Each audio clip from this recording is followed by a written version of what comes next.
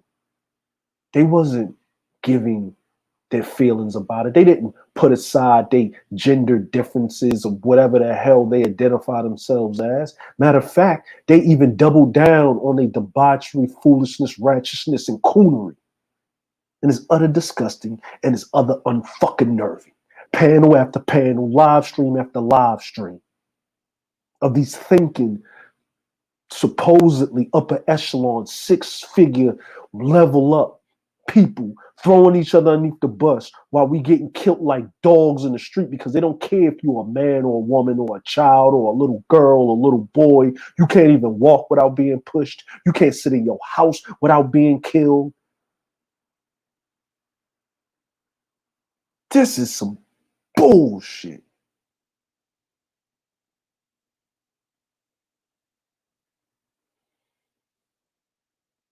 This is some utter ridiculous bullshit.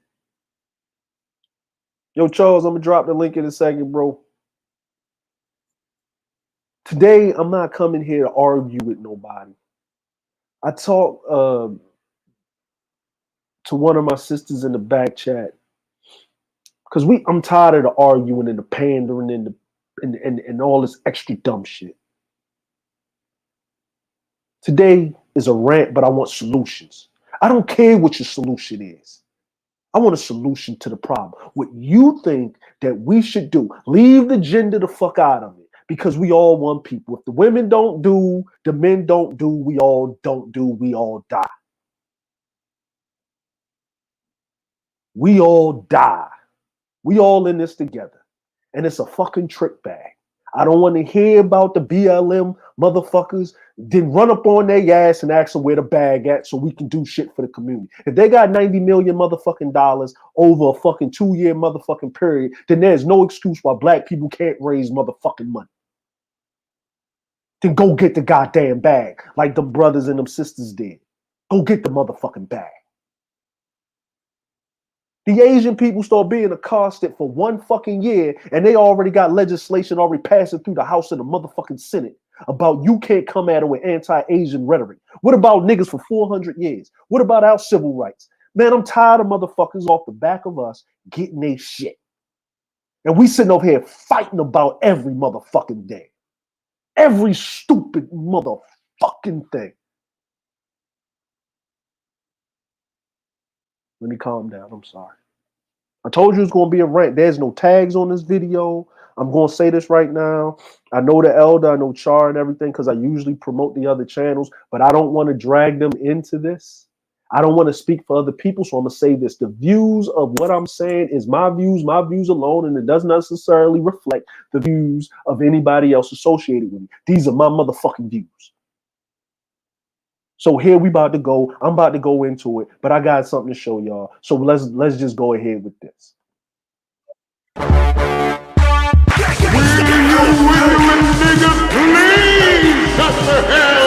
Is this it?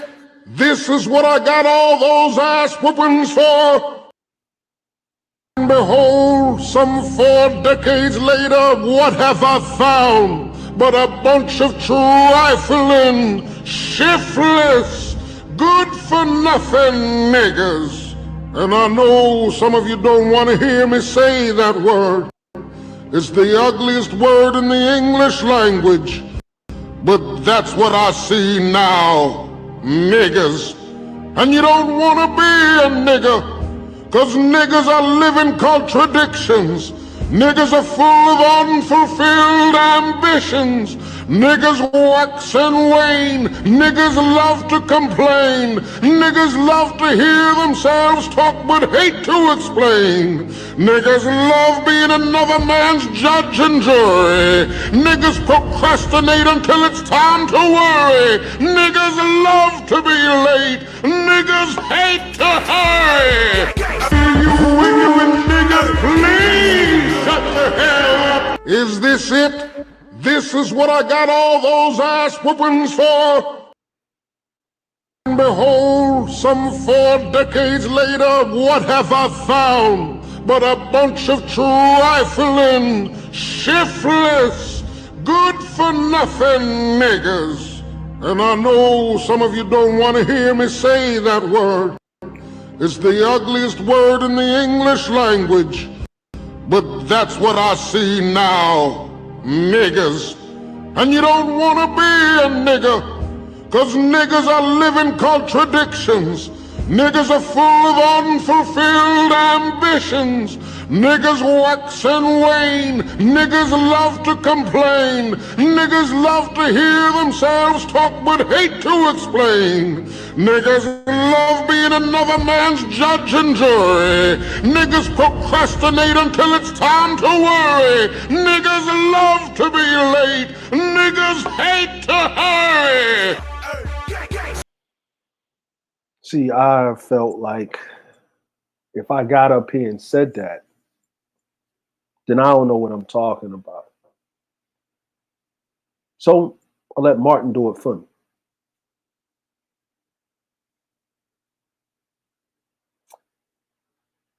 The singing, the marching, the protesting, they don't get shit done. You got to hit them in the pockets. You ever notice that when people start tearing shit up, shit get done? Because it fucks with their money. When you start fucking with the money. Let's just talk about Georgia, for instance. They passed that law is pretty much gerrymandering, right? To keep you from voting, right? They didn't pass a law saying we're going to open up multiple locations and fund multiple locations so people can get in there and vote. No. You can't assist people so they can stay in the hot sun to go out there and vote. This doesn't affect only but one particular group. But then when it was all over the news, and then these corporations start taking money and start saying we ain't going to do this and costing money, what did the governor of Georgia say? Well, this is going to affect the minority business line. Who minority business? Because it's every other minority that owns businesses in Georgia but black folks, mainly.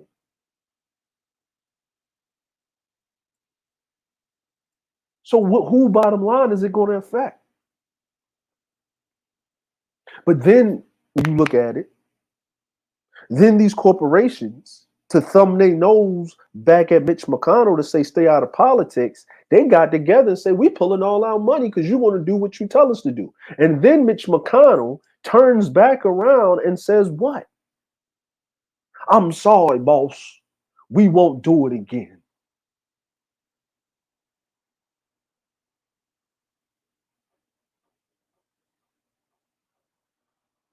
They pass a bill through the Senate. It gets through. We've been trying to pass that same bill since black people been in America. But they pass it in 1 year. Oh, because the Asians got money. Did you know the young man that died, that got shot in the car because the lady, a 26-year veteran, she was actually the president of the police union up until she finished at 2019? This woman said, taser, taser, taser, shot the young man in the car. This woman, she has to bury her son. And then guess what? She's trying to raise money on Patreon, Kickstarter, whatever, and she's getting all these racist epithets going. So where is the BLM at now? Why ain't they on the goddamn scene? Where they at? Where they at? Where they at? Why is this woman raising money for the death of her son? Where's the NAACP? Where's all them niggas with money? Where's the Cornel West of the world crying about his tenure at Harvard? The Ricky Smileys of the world. We need to start holding niggas accountable. I'm tired of niggas running around because they speaking out the side of their head. That era of pro-blackness is gone, is dead, is gone. And you know where it went? It went when they put a bullet hole through Malcolm X. It went when they shot the leader of the Black Panther Party, and it certainly went when they assassinated Martin Luther King, because all of them turncoat ass niggas was sitting on that balcony and they sitting there with their butter biscuits running us into a damn grave. We don't know who the leaders of these Asian communities are, but how can they get bills passed through like that? Oh, that's right. Mitch McConnell's wife is under investigation for doing illegal stuff, helped pass a bill through Congress, and she is Asian. Wow. And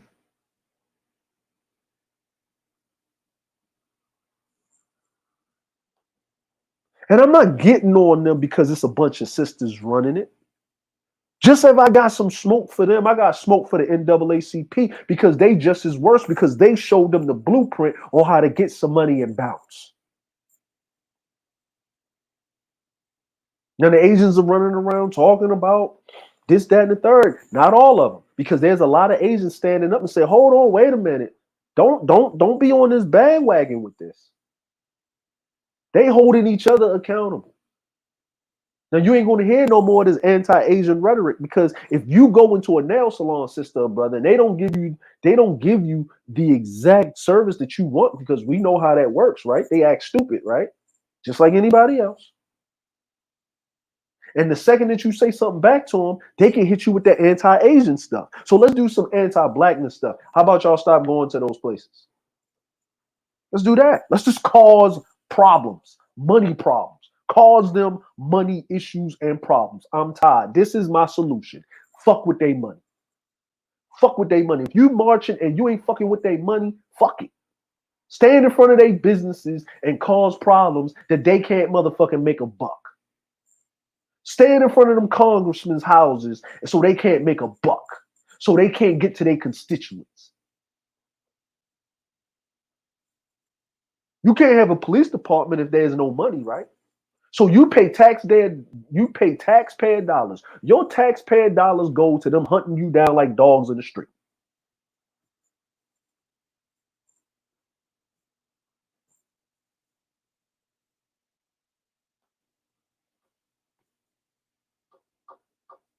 And I live in an Asian country. Imagine that, right?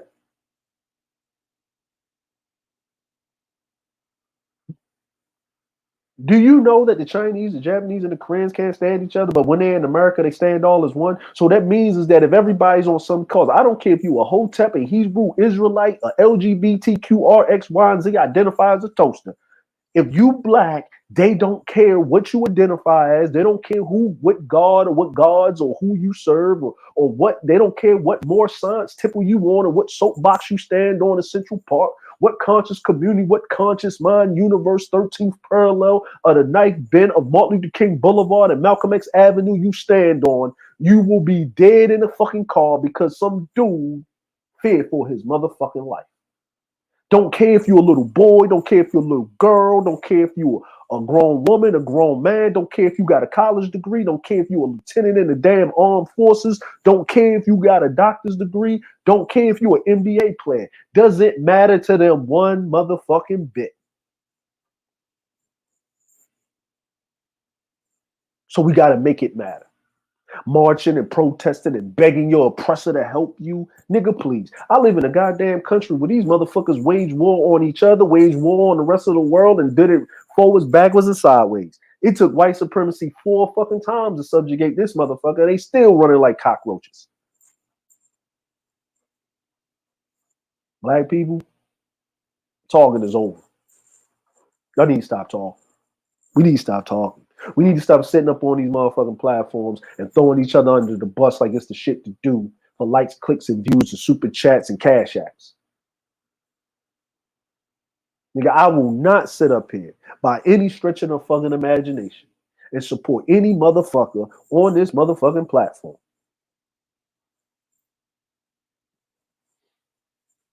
They're just out here and they're not equally handed. The women doing this, the men doing this. I sat up there and I actually went ahead and listened to a content creator say that the brother that got, the young man that got shot, that's his fucking fault because his mama is white.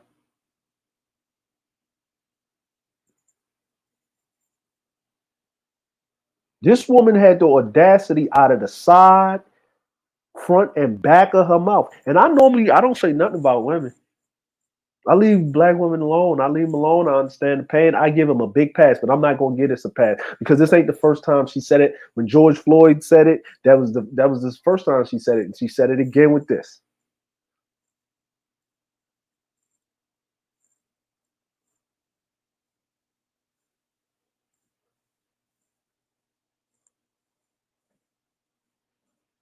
And no one held her accountable.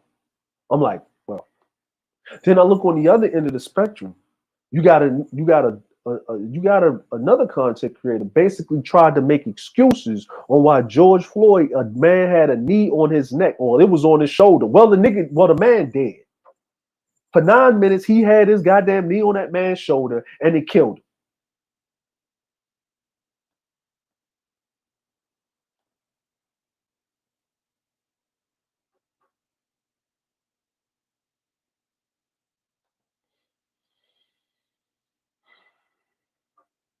And if you search the YouTube algorithm, you'll find them. They had debates on this right now. But it's their platform. They free to say what the hell they want to say. They got the freedom of speech. The freedom of speech to be fucking coons.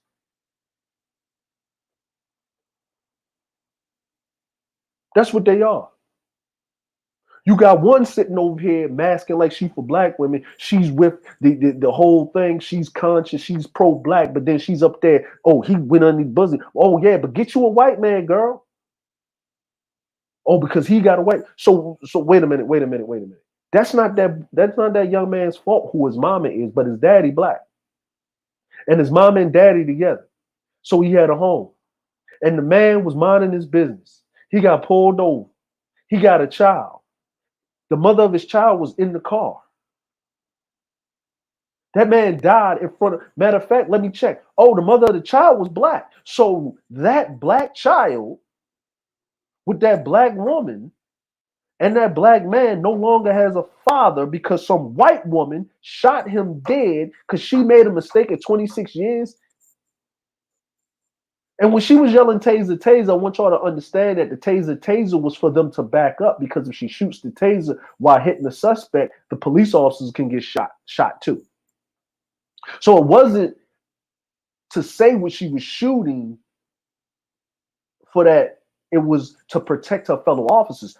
Fuck the person in the car. Because he's a black man with a woman in the car, he's got to be reaching for a gun or something. But taser, he didn't have a gun on him. There was no gun there. They took him out of the car. They patted him down. And I watched it. Now let's talk about the black man that was pulled over, went to a littered area, got guns drawn on, pepper spray, and then the chief of police of that area said he doesn't deserve an apology. Well, let's see, if the governor of the state was going to apologize to this man, who the fuck is you to say that that man don't deserve an apology when your boss just said he deserves an apology?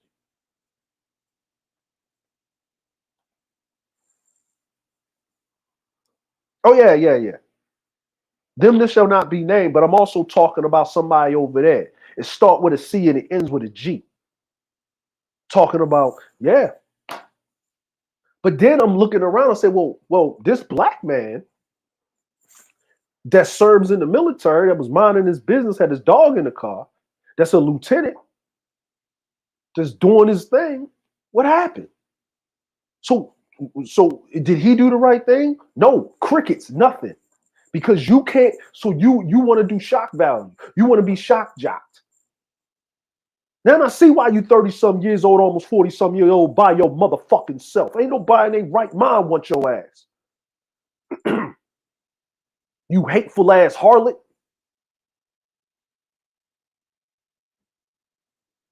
And these niggas over here propping up another race of people and women over their own, but they go to another country and bomb stoves, bunk beds, and appliances and shit.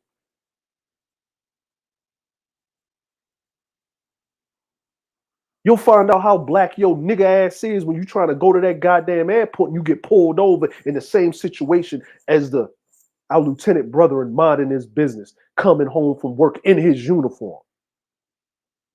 Don't matter if you sleep in your bed. Don't matter if you sitting up there watching Netflix.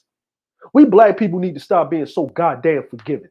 We got this high moral standard of everybody else, but we don't forgive each other. We don't sit up there and give each other a pass. We sit up there and every time we get a chance, we demoralize and throw each other in the bus in a whole motherfucking sentence. And then we scream about why we can't have shit. Why can't we do this?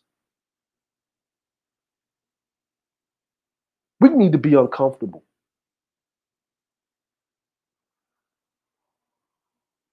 Now, you're probably asking me what's the solution because, that was a good ramble. That was a good preamble. Because one of my esteemed sisters said, man, you can talk about it, you can rant about it, but what is the solution? Here's the solution. There's a reason why this owl is my avatar for this rant. There's a reason for this. There's a reason why this owl is my motherfucking avatar. Owls are quiet. Owls sit there and plot and plan. And before you know that owl is on your ass, do you know that an owl's wings are silent? They got a 90% kill rate. They roll around at night in darkness. And they take out and they pick out the motherfuckers. That's the vermin. They do their fucking job and it's motherfucking underappreciated.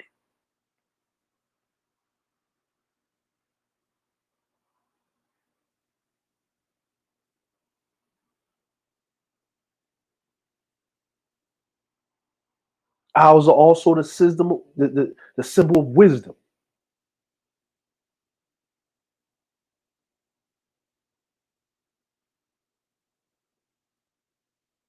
They're also a guardian spirit. And a lot of times we need to do things both ways. When they ran up on that Capitol, every time I look in the news, I seen things where they said they had stashes of ammo and guns all over the place in Motel 6s and all these hotels all around the outer reaches of DC.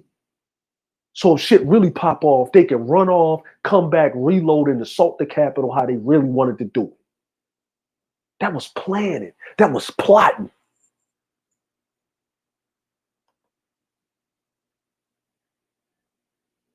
We want to be outside with it all the time. We want everybody to see what the fuck we doing. Why you think I played that music earlier? We was happy. We was joyful. Calmed us down. We was working out. We was twerking in the chat room. We was getting it.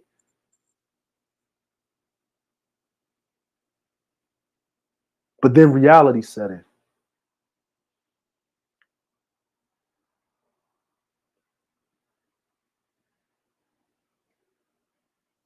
I don't care if my politician is corrupt. They all corrupt. I want to be corrupt for my motherfucking rights and responsibilities. I want to be corrupt for my motherfucking best thing. What's going to do for my people?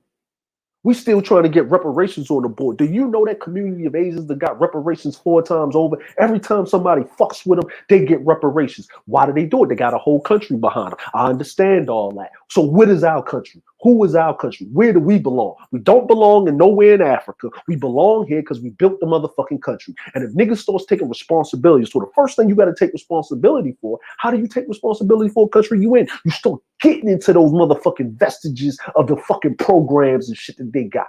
You start infiltrating them programs. You start being police officers. You start being firefighters. You start being paramedics.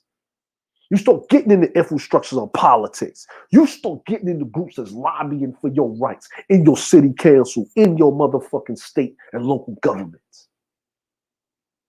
The federal can make all the motherfucking laws they want to make. But the states are the one that got the real motherfucking power. Georgia showed you that. That's why the first thing that they did. That's why the first thing that they did was do that law.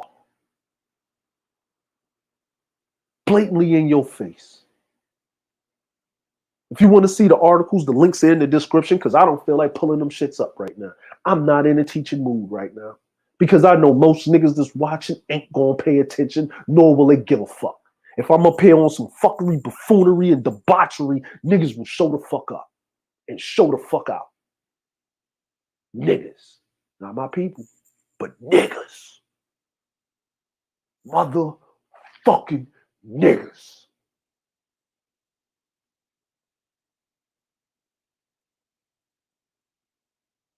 My people are smart, my people are intelligent, my people are noble. But niggas.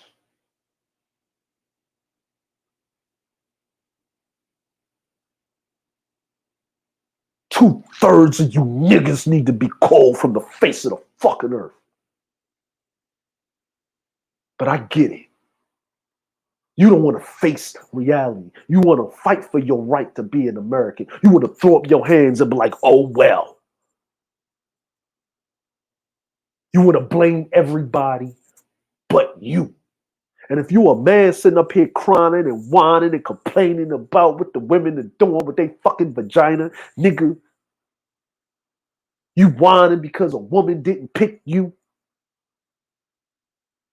Maybe, nigga, you didn't have the genetic makeup, nigga, to survive. Maybe your seed wouldn't have survived. Maybe in her internal seed in her body, maybe DNA and nature told her that this nigga is so much of a fucking waste of space that he is not able to carry his genes on to the next motherfucking generation.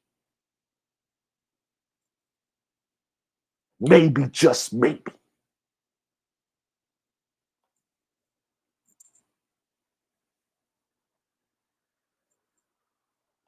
And you're right, we did fund their legislation. We gave it the groundwork, the civil rights bill.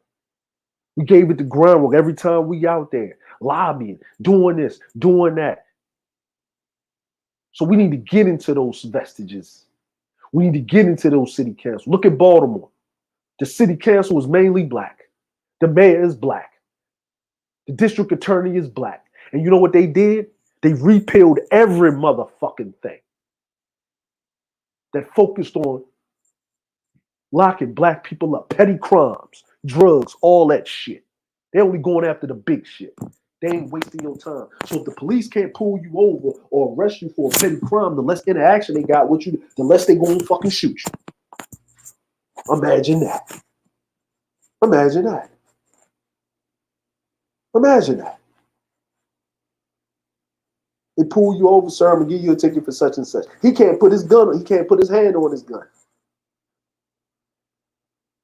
Young man gets shot, getting pulled over for a warrant that shouldn't existed, didn't exist, maybe didn't exist, seen existed. We don't know what the fuck. We don't know what the fuck.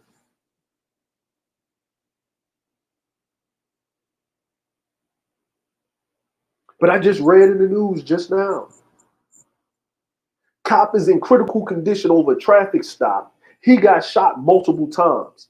He's talking and coming to. This happened in Texas. Texas. Well, goddamn. While a young black boy was in school with a gun, said he had a gun, the cops went into the bathroom where he was at, shot him up. How many of these school shooters that ran through the halls and shot everybody up and they done brought them in alive? How many of these mass shooters, you know what I'm saying, was going on? But this was in Tennessee. But hold on, wait a minute. Didn't Tennessee just sign the bill that you don't need a permit to carry? Imagine that. Imagine that. Meanwhile, there's a 17-year-old white boy that crossed state lines, went to another state, killed people, shot people. He's out on bail. And they let him turn himself in the next day. They even let him go, gave him some water. Black man walking in the street, minding his business in the neighborhood, got accused of something. First sergeant of the army comes out there, being the police, pushes him down to the ground. Now they finally locked him up because the video went viral.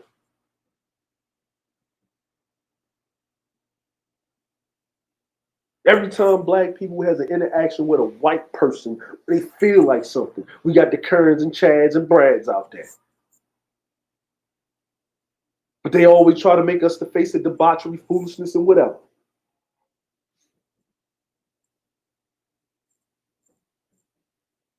Now in Chicago, the body cam footage came out. This is a Latino kid. He put his hands up. Cop shot him. Shot him. It was on the body cam. Shot him. He put his hands up. Hands is up. Still shot him. And it was well lit. It's not like he couldn't see it. It wasn't like an alley. It's lit. You can see it. And he dropped the kid, checking for a gun or whatever. The kid's down. He drags the kid, turns him over. Then he starts the chest compressions because he realized what he did because he was looking for the gun first until tending to the kid to give him the first aid.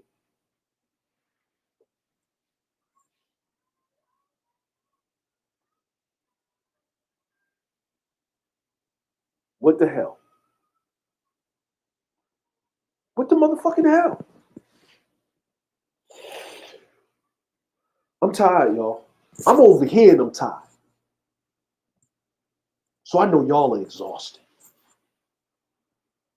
I read these things every day. I see these things every day in the news.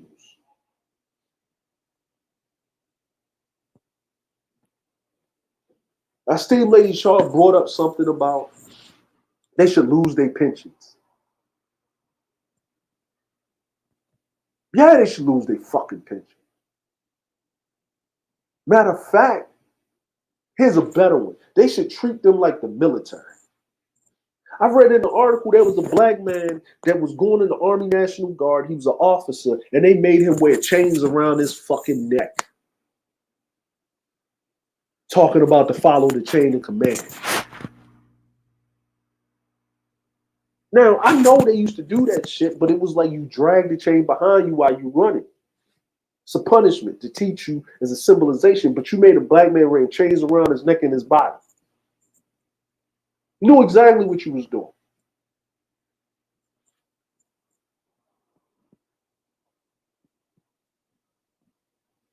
We all tired. I'm tired of seeing it. I'm tired.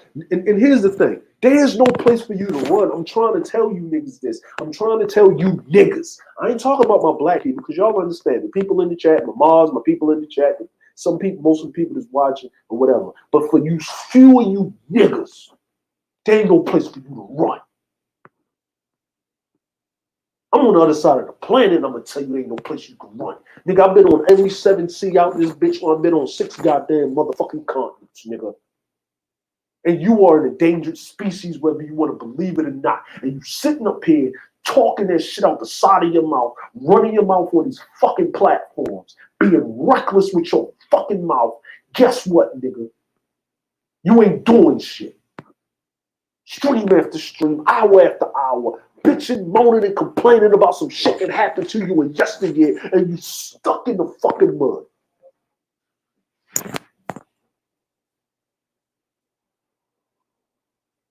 When you gonna do something with yourself? When you gonna change the narrative?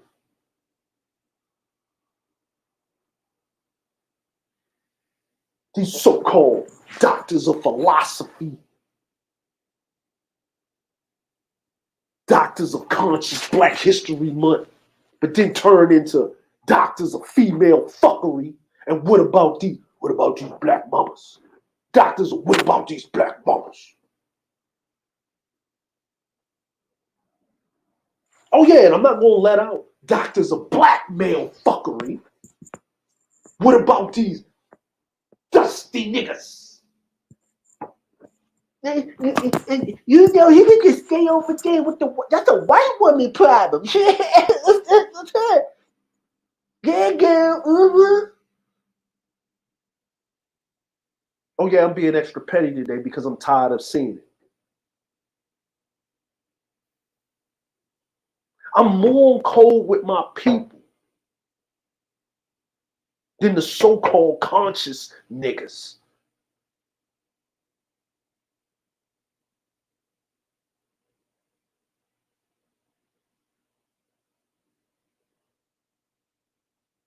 Shame, man. Shame. Shame. I'm on cold. If your declaration of being pro-black is, oh, you with this person, so you can't be pro-black no more. Ha ha ha ha ha. Well, nigga, you had a child with a black woman.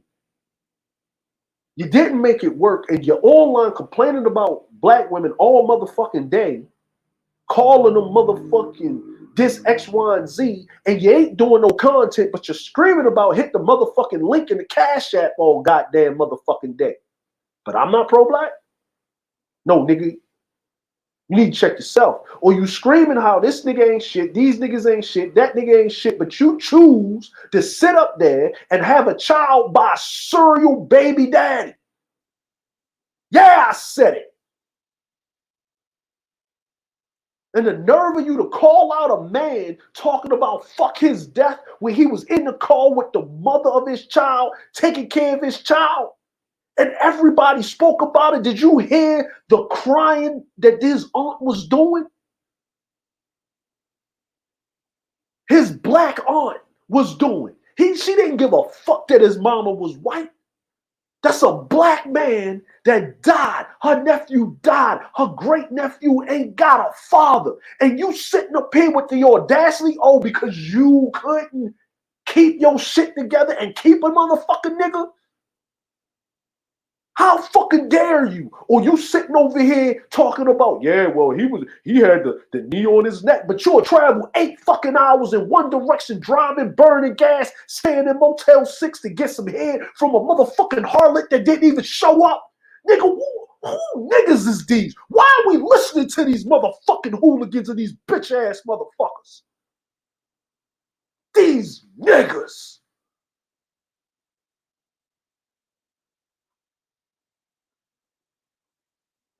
The fuck is this?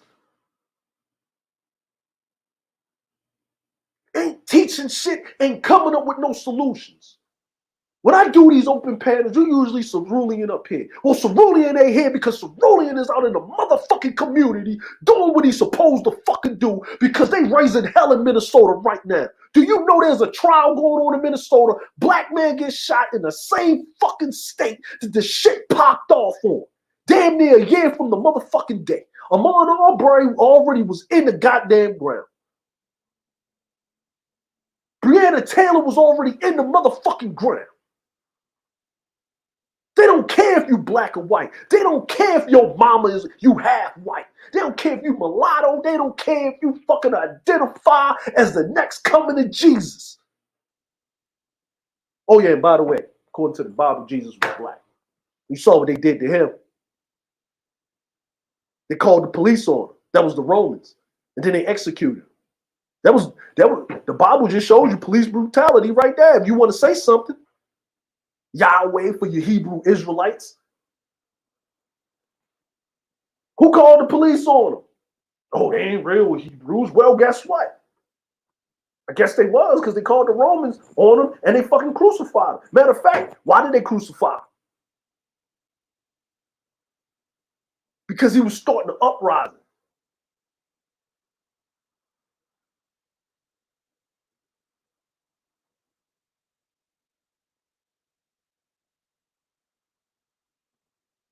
Hell to my nobility. Hell to my black folk. I'm tired. I'm tired. You exhausted. These young people are frustrated. If you're 35, 40 years old, you need to take your rightful place in the community and be motherfucking leaders and impart some knowledge. I'm sorry you was born in the late 70s and the early 80s and crack happened and goddamn this happened and all of that motherfucking shit happened and you was latchkey kids and you got all this technology and all this shit and all this crazy shit and shit. We've been at war since the onset, since Desert Storm all the way up and then the war on drugs and all of this other crazy shit. But you can't relive your childhood. That shit is gone. So shut the fuck up and get on your motherfucking dizzle and do what the fuck you supposed to do. Go out in the community, organize these kids. Even if it's one child, if you talk more, you here for black boys, you out here to do it for black boys, you trying to do something for black boys, then stop crying about the women. Because men don't sit around all day and talk about women all motherfucking day. We don't do that.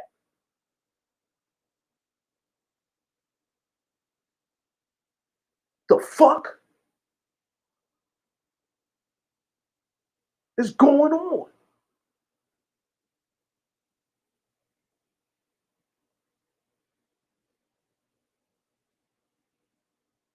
I'm tired, y'all.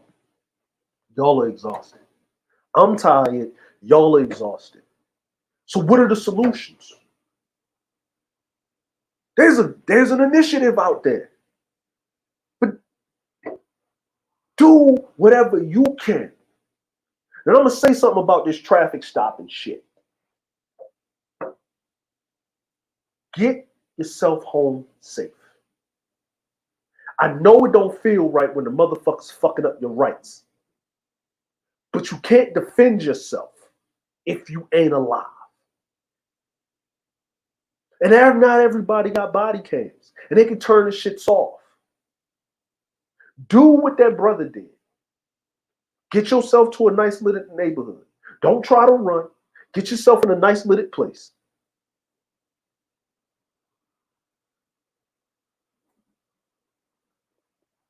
Like that officer did. Put your hands out, sit in the car, have your license registration. If they walk up to the car, you stay calm. You calm down. You breathe. Your job is to get yourself home safe. I do not want to look in the news and see no more black folk dying from a police encounter. They want to take you down. They want to tell you get out of the fucking vehicle, not read you your rights. Get the fuck out the vehicle. Put your hands up. Get the fuck out the vehicle. Get home safe because they have no problems with killing your ass. You ain't going to be around to see niggas tearing up the shit and marching in the motherfucking streets.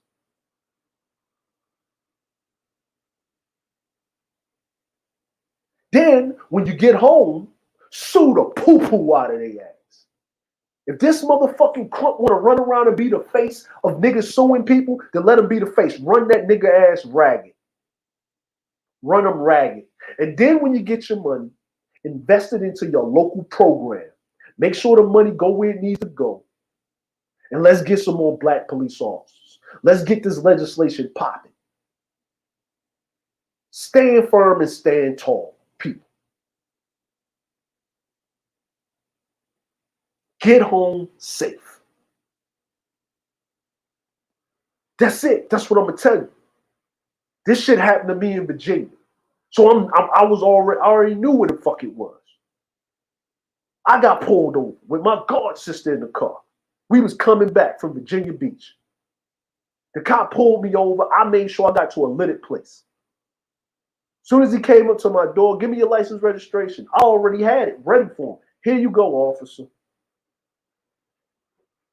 Earlier that day, I had my god sister had her godson in the car. He had a little toy. glow-in-the-dark little toy water gun. The cop sees the gun in the car. I got the light on. I turned the light on so he could see everything. Next thing I know, get the fuck out of the car. I turn and look at him. He got a gun pointed directly in my face. I got a Department of Defense sticker sitting right there. I give him my license, registration, and my military ID. He got a gun in my motherfucking face. I get out of the car. What the fuck is wrong with you? Why are you pointing a gun in my face? That's what I said to him. Put your hands, but get on the ground now. I'm like, hell no. Getting on the fucking ground. I'll blow your black head off. That's what he told me. No, I ain't getting on the ground. His partner comes out on the other side of the car and snatches my god sister out of the car. I said, what the fuck are you doing? That's a female. Next thing I know, I turn around. He spraying me in the face with pepper spray.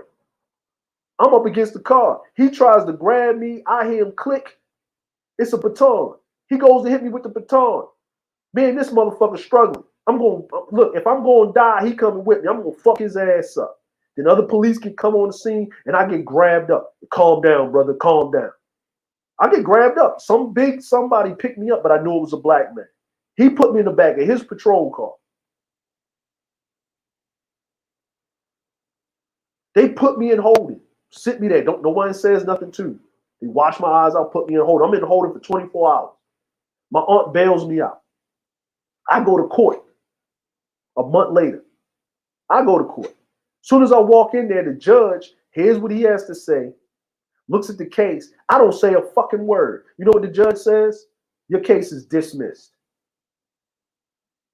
Huh? This was the weapon in question. They turned the lights off in the courthouse, in the courtroom, and it showed that it glowed in the dark. It was a water gun. Sitting right there in the little area in the cup holder. It was a water gun. You notice it's a water gun. It was a toy. It was a child's toy.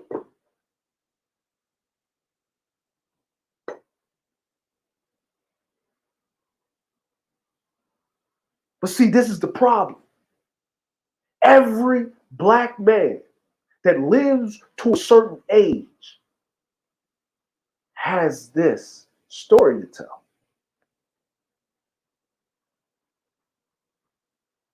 Has this story to tell. They have it. You know what my grandmother told me when I talked to her? She said, boy, I'm mad at you because they could have killed you. Don't do that no more. If they get yourself home safe, you can deal with it later. You can't fight them if you're dead. That's what she told me. So my brothers and sisters out there, get yourself home safe. Every day, you can die of anything. You can die of an accident. You can die slipping down some steps. I watch Final Destination. How many of y'all watch Final Destination? They showed you 100 damn ways to motherfucking die on Final Destination. Know what they didn't have in there? The police pulling over a black person. Because that's the thing that we fear the most. Is the police pulling us the fuck over. Mistaken identity. Mistaken fucking identity. Exactly. Exactly. The best thing is to be quiet. When I started dealing with the police, and then I had another traffic stop, police pulled me over. As soon as he pulled me over, I can't slow stop, put on my hazards, pulled over. I had the license. I had my license already out of my pocket. ID put on the front of the dash. Everything right there. Put it in my pocket and put my wallet in my pocket. And I sat there. Rolled the window down. And I sat there. And the officer sat there and looked at me. He walked up and I sat there and I looked straight. He said, do you know why I'm stopping?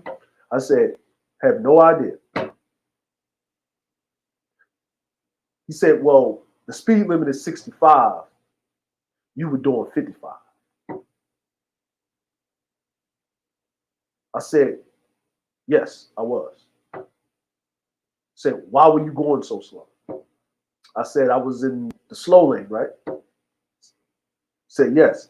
I said, I'm looking for a certain exit and I didn't know which exit it is. And I didn't want to overshoot my exit. So I slowed down so I can see where it's at. Plus I put it on cruise control. Well, you can't drive that slow. No problem, officer. Can I get your license and registration? I gave him my license and registration. Handed it to him. Do you have it, officer? Yes. Cool. You seem to have an attitude. I didn't say shit. He said, well, I'm going to write you a ticket for obstructing traffic. No problem, officer. He wrote me the ticket. Next time you need to drive a little bit faster. 65, you can be at 60. No problem, officer. Said, where you heading to, son? I just looked at him. Are we done here? He gave me my ticket. He said, son, you need to fix that attitude. I didn't say anything to him. I just looked at him. You have a good day, officer. I took my ticket. He sat behind me for like 5 minutes before he pulled away. I sat there for 10 minutes. I sat there for 10 minutes. I pulled out. I drove. Went up to 60. Put it on cruise control. Drove. Guess who I see 500 yards up sitting off on the side of the road? Him. With one of them speed guns. I drove, got off at the exit, pulled into the gas station, got me some gas, went into the 7-Eleven. Came out of the 7-Eleven. Guess who's sitting in the goddamn parking lot? So I go to walk up to my vehicle. He comes to approach me. He said, I think we have a problem or a miscommunication. I'm just doing my job. Why is there an attitude? And I told him, you wrote me a ticket. I said, how fast was I going when I passed you? You was going to 60. I said, yeah, I was. Or was you checking to see if I was actually doing what I said I was going to do? And you know what he said to me? He said, I don't get why you people act like this. And I said, well, imagine this.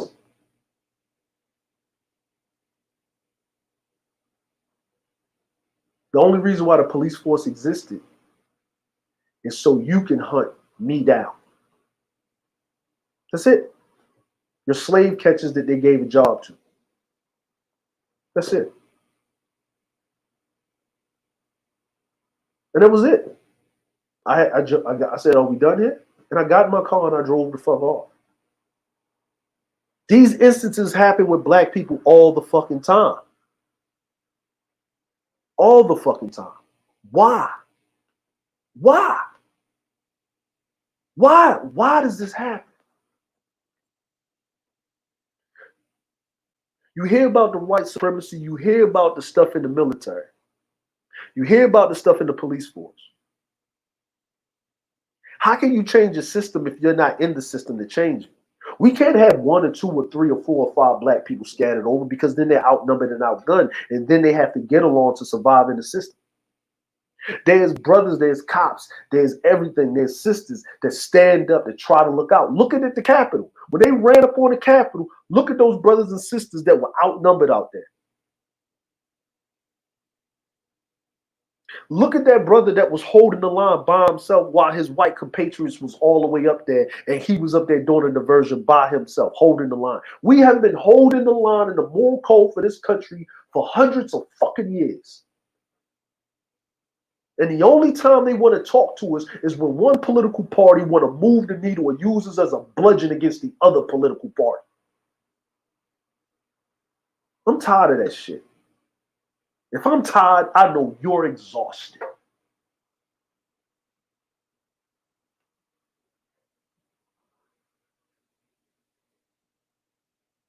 You're exhausted. So I call, this is my solution. I call for us to be in every last one of those vestiges. How can you protect your home if you ain't got the training to do so? Just getting a gun alone and going to the firing range, that doesn't teach you shit. Police officers are taught how to fucking shoot guns. Military are taught how to shoot guns in high stress situation. How does a 19-year-old kid in the poppy fields of Afghanistan and Pakistan have more motherfucking training and restraint than a fucking 26-year-old veteran of the police department don't know a goddamn taser from a goddamn firearm? The fuck? When I was in the military, unless they told it, weapons clear, we live. Even when we stand and watch in another country doing force protection, we have to give several warnings. I remember when we was riding into Hong Kong, late night, we was pulling in early.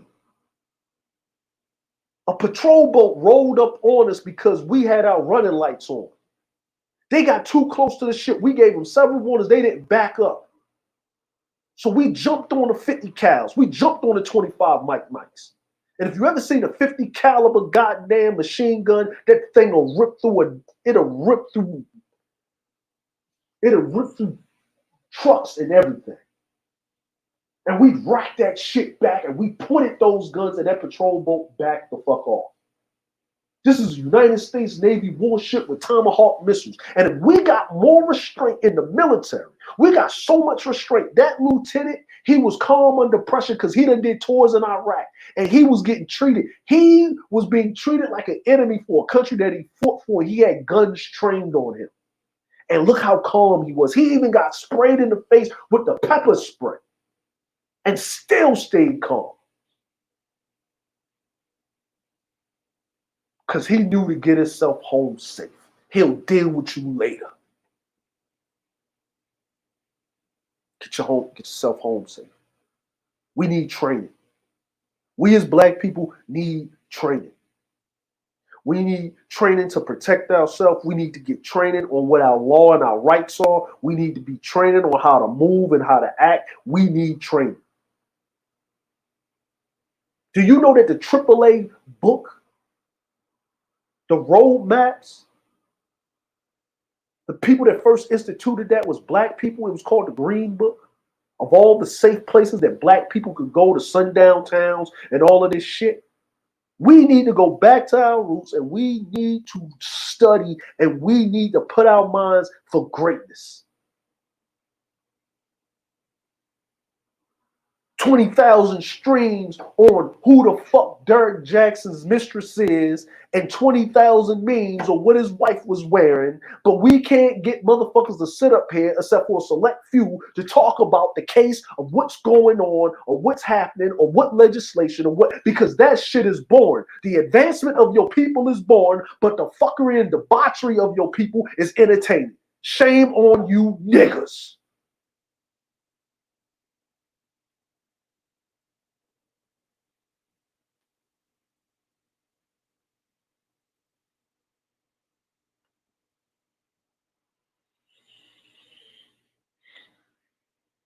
I'm tired,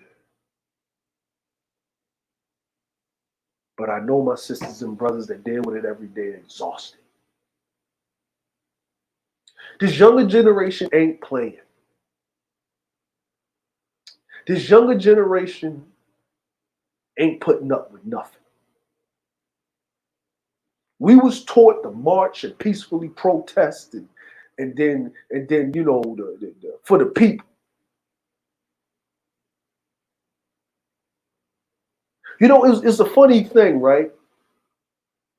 I look at the Bible as a history teaching book. I look at it to a certain degree loosely because there's a lot of fiction in there. But I look at it as dates and times and things that people went through because it's a story, right? I don't look at it as a spiritual text or nothing like that. But I look at it as something like that. And I did notice something.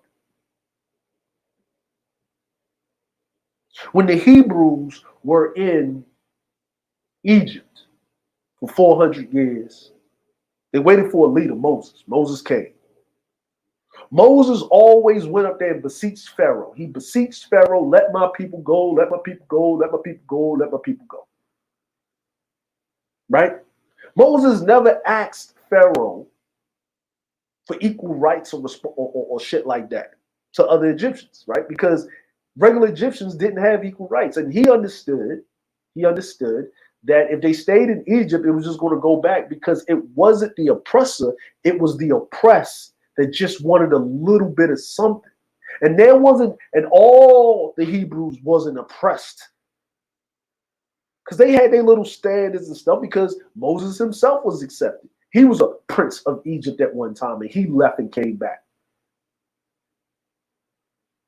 because he had his Hebrew wake-up call, or what they say, his nigga wake-up call, right? But you know, Pharaoh didn't do anything. Even through everything, he didn't let him go because guess what?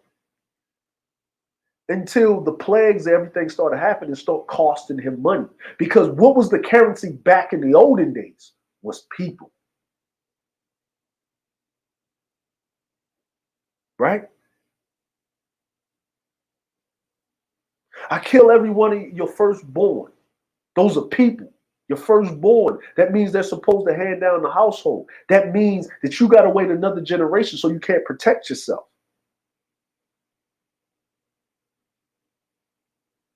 Right? So when the Hebrews were allowed to leave, then Pharaoh was on their ass. They kept praying, and then the Red Sea parted. They crossed the Red Sea. They're down there. So Moses is going up on the mountain to get a word from God. How should his people go forward? What should his people do? What should his people do? What should his people do? And then when he come down, they doing the same shit that the Egyptians was doing because that's what freedom looks to them. That's what freedom is to them. They don't know what freedom is because it's been 400 years since they were free. So they done lost all their culture. It's just been an amalgamation of fuckery and bastardized bullshit. Because the elders have died, they passed on. You're enslaved, you don't understand. So what is freedom? The freedom is amalgamation of those that are free. So you try to train your mind into being like them, but you're not. Because for some fucking reason, you can't dial to the levels of debauchery and foolishness and fuckery and savagery that they are. But you can do it to your own people, but you can't do it to them.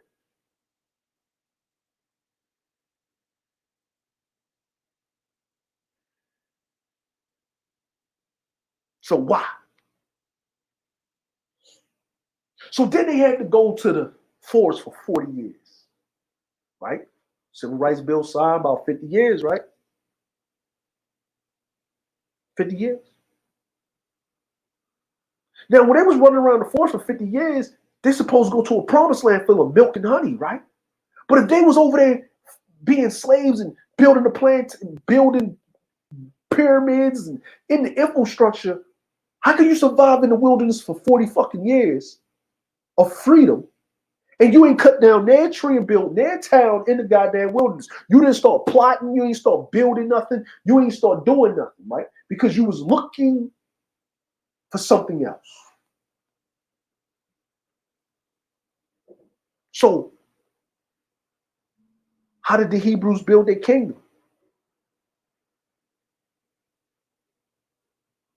Well, they saw Jericho. Now remember, Moses ain't there no more. Moses went back up on the mountain. And God took him away, just like most of our leaders. So right now we're leaderless. We have the leaders that was understudies of yesteryear, but they got they butter biscuits and they pats on their head and they get out here and hum and freedom ring and the Negro national anthem and all this extra shit, right? Yeah, you want this bill, you want this legislation? No, we ain't gonna do that. But what we're gonna do is we're gonna take this name off this Confederate school after we still pass these gerrymandering laws, and we're gonna put Hank Aaron here on this school. Right here, put his name down in Georgia. We're going to take the name off of this Confederate dude, take his name off of the fucking school, and we're going to put Hank Aaron, right? Black man, y'all remember? He played basketball, played baseball. Name the last black baseball player that's American, black, ADOS black American baseball player other than Barry Bonds that we gave a fuck about.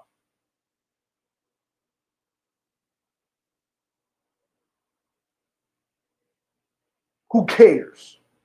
There's plenty of black people you could have named that school after.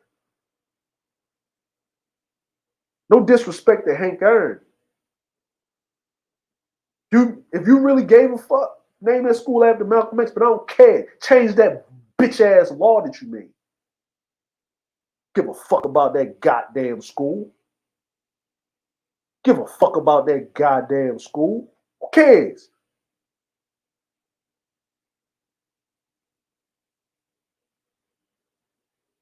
What you gonna realign the district? Then the school gonna lose all its fucking funding? Hank Aaron High School is gonna be like the worst high school in Georgia now? Fuck out of here. I don't give a fuck about that goddamn school. What I give a fuck about is the goddamn legislation that your motherfucking bitch asses passed. That's what the fuck I give a fuck about. But how did the Hebrews build their nation? I'm gonna tell you how they built their nation. They went to Jericho. They was in there having a good time, chilling, minding their business, doing whatever they was doing. And they danced around the walls of Jericho. And the walls of Jericho came tumbling down. They thought they was crazy. Look at these Hebrews out here dancing around the walls and praising some God that we don't care about. Ha ha. Oh, yuck. But then the walls came tumbling down. None of you believe that God just made the walls tumbling down. No, they was dancing around the walls and they was finding the weak spots in the fucking walls. And at nighttime, when they was dancing around the walls and doing all of this shit, they had motherfuckers climbing across the walls because it's a signal. It's a message. Basically, it's the old Trojan horse thing. If you go through Greek mythology, if you go through how the 48 laws of power, if you go through Sun Tzu's Art of War, that's what they did. They infiltrated the city. The owls infiltrated the city. The spies infiltrated the city. They opened the city gates and they went in that bitch and they killed everything down to the damn roaches. Babies, everybody died in there. They didn't leave no quarter unturned. Why did they do this? Because God helped those that helped themselves. This praying, this wishing, this hoping, I'm tired. I wish a nigga would. I wish a cracker would. You have to know when to pick your battles, and you have to know when to surrender to win. You have to understand certain things. You have to, every day that if you know that you are at war every day, from the second that you come out of your mama's womb, you are at war as a black person in America. You are, I'm telling you, I'm going to say it again. You have been at war since the first breath you took, since the doctor smacked you on your ass. You are a warrior. You are a fucking warrior. Doesn't matter the gender because they don't give a fuck about you. They don't care about your kids. They don't care about your mama, your daddy, your grandmammy, your grandpapa. They don't give a fuck. So why should you? Y'all don't understand. Please give us something. Please, sir. When trying to get something out of someone, you have to appeal to their fucking interests. Niggas want all of this fucking charity because that's what you've been taught.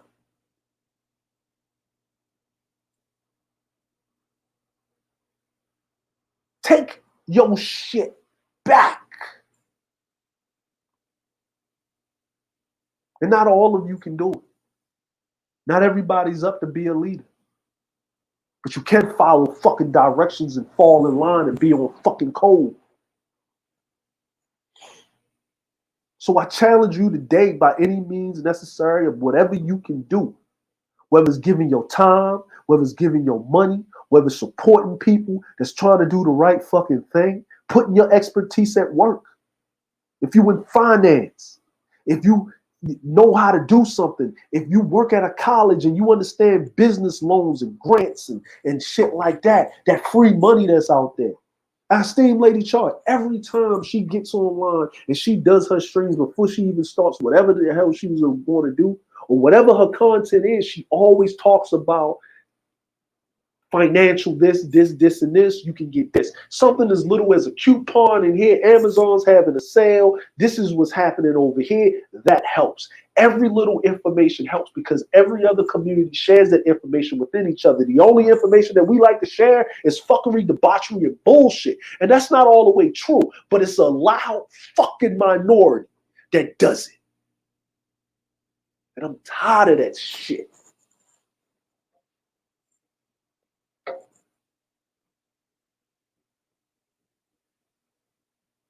And I know that you're exhausted.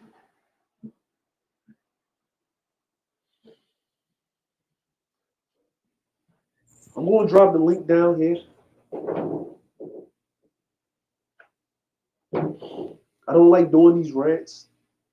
I'm going to drop the link down here. If anybody would like to come up, say a few words, let me give it about 5 minutes. If nobody hits the link to come up, say a piece. You know what I mean? In the stream. Because I'm tired of you exhausted.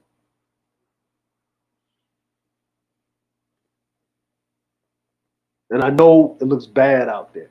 And I ain't going to sit up here with this keep hope alive speech because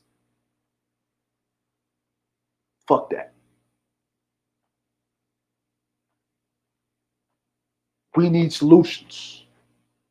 We need to put in the work. And there's sisters and brothers out here that are putting in the work. And there's a lot of them out there. So I'm going to do my best, my due diligence, and start researching. I don't care. And if you know, please send me some information, even if it's in your local area. So when we do these streams, when we do these shows, when we do this content, and we up here talking, we can start talking about, hey, this is, if you would like to do with this foundation, to deal with this foundation or whatever. When I saw that thing with Black Lives Matter, and the president of Black Lives Matter said she $1 million, didn't give a fuck. That means we can raise money then for our causes. Good evening, Char. Good evening. Greetings. How are you? I'm doing wonderful. The producer is here. Okay. I'm with you. I'm being tired and exhausted in all different type of ways. What I'm going to do, I'm going to continue to talk about it for the article reaction. And then also, I was watching a stream. I got a chance to look at some of it on Art New Styles channel. And he had, there was a guy named Green Gorilla, and he was stating something that he would like to do something. So my ears perked up. I'm like, do? So I went over to his channel, and I kind of missed the stream by the time I got off work. But I'm going to reach out to him and talk to him, see if I can talk to him and see what he had in mind. Because like I said, I didn't get a chance to hear all of the stream because Art has some long streams sometimes. So I'm going to see if I can catch the guy and see what he has in mind. Because I have some ideas, but I need men to actually activate it. I will, help as much as I can, but this is something for men to do. And I totally agree with you. I totally agree with you. I have no place for complainers. I don't want to hear that shit no more. From men. Women. I'm married, so that's women gonna complain. That's what this is a thing. You know what I mean? But it doesn't look good when men complain because we're supposed to do. We're engineered to do. We're supposed to do. You know what I'm saying? And if he says he's got something he's going to do, hey, I'm with it. Any way possible we can. We can get to the differences of this, that, and the third, but we need to move first. We need to do something. do something, then worry about this shit ain't gonna work or we need to fix it. Let's just do first, move forward. So if that's what if the brother's doing that, I'm with it. I'm with it. I'm all with it. So it was a Green Gorilla, right? I think I heard Yes. of him a couple of times. I think he was on BGS and I heard him speak. You know what I'm saying? I heard him speak. He had some nice points there that he was talking about. Yeah, so that's what we're talking about. Right now, Steam Brother Cerulean, he's doing. He's out in the community. He's doing. And I'm doing what I Yeah. can on this side of it. You know, so you're in Chicago, Shar, so I guess it's getting Yes. about to get rowdy. People about to retaliate. Yeah, they closed one of the bridges off downtown this evening because they released the police footage from the 13-year-old getting shot. And so they had to prepare for that. And I've been hearing helicopters, and I'm Yeah, like, oh boy. So this weekend is going to be interesting. So I'll probably have to stay in, yeah. and because they're not going to play. No, they know. What I'm finding with the younger people, they're a little bit different than us. A Mm-hmm. lot of us, we gonna do the talking from the background. Maybe I would say maybe 35 and up. Seem like more of them do more talking than anything. Yeah, But I'm finding some of these young people, they're wild. They're like, what? Let me get in this person's face. yeah. So let them use that energy and do what they need to do. More power to Mm-hmm. them. Yeah, And I'm going to see what I can do on YouTube. Um, and as soon as I get my community tab, I will be posting a lot, yeah. saying, hey, here's a meeting here. I'm not quite sure exactly how we're going to do it, but maybe Zoom meeting, YouTube. If I have use to the radio, I have to ask music. Mm-hmm. And if that's the case, however I can broadcast to get the information out there, get together, then that's what I'm going to do. And if I fail, at least I try. See, that's the thing. That's the problem. I think a lot, with us is that we get in our head so much. Oh, this ain't gonna work because this would, we're too smart and got too much experience that we're afraid to try because of the failure, right? Because we don't know how to succeed. But success is all about how many times that you failed and kept going. And you learn from those mistakes and you got to keep going. You got to try something, and you got to keep going. And that's what it is. Not everybody's going to get along. Not everybody's going to listen. There's people that I don't agree with their viewpoints or whatever.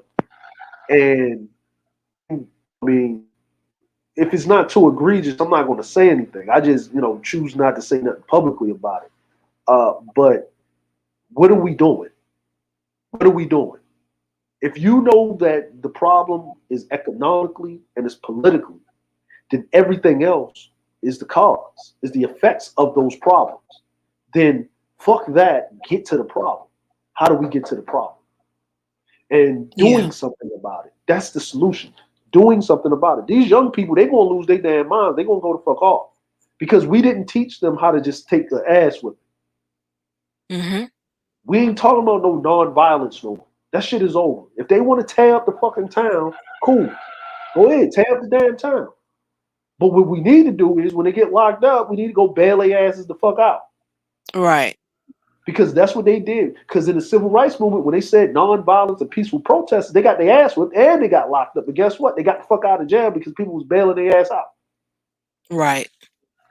But ain't nothing really get done until they started having the riots after Martin Luther King got shot and killed and assassinated. That's when they started, oh, okay, well, let's give you X, Y, and Z. So tearing shit up, get shit done. If that's not the case, then there wouldn't be no United States military all over the world tearing shit up. Yeah. So I'm looking forward to it. Like I said, I really personally don't have a problem with failure. Yeah. I'd rather be laughed at for trying than not even trying. So That's just who I am. I'm probably laugh along with you. Ha ha ha! I tried to get some guys together and do something, and they didn't want to. So I'm gonna laugh right along with you. So Exactly. we'll see what happened. We'll see. Yeah, and there's and you know, and I'm gonna tell you know, the older generation and stuff like that. You know, I'm you know, the 35 and over crowd, right? Grown and sexy. I guess that's what they used to call it. 35 and over crowd. Hey. 35 and over. You know, but I'm gonna say like this: let the young people get out of their system. Then we need to come there under control, come in and redirect that energy and let it calm down. Because they're the ones getting shot in the street. We getting shot in the street. You're black. You look like you're black. You look like you're two shades from white. You're getting shot in the streets, right? Yeah.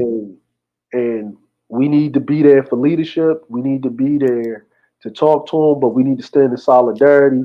But there has to be some direction, and we got to keep the foot on their neck. We can't just get all hype, fuck shit up, and then Let it everybody simmer down. Yep. let it You simmer can't down. do that.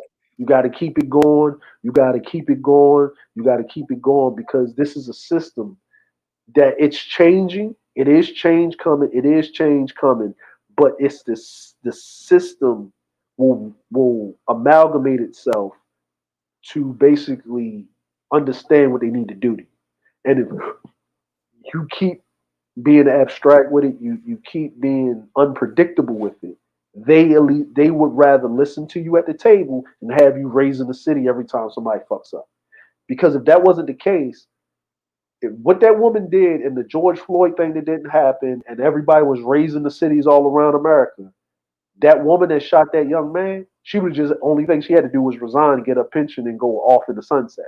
And that's what she thought she was going to be able to do, but they had to go and arrest her because they start raising the city again. Yep.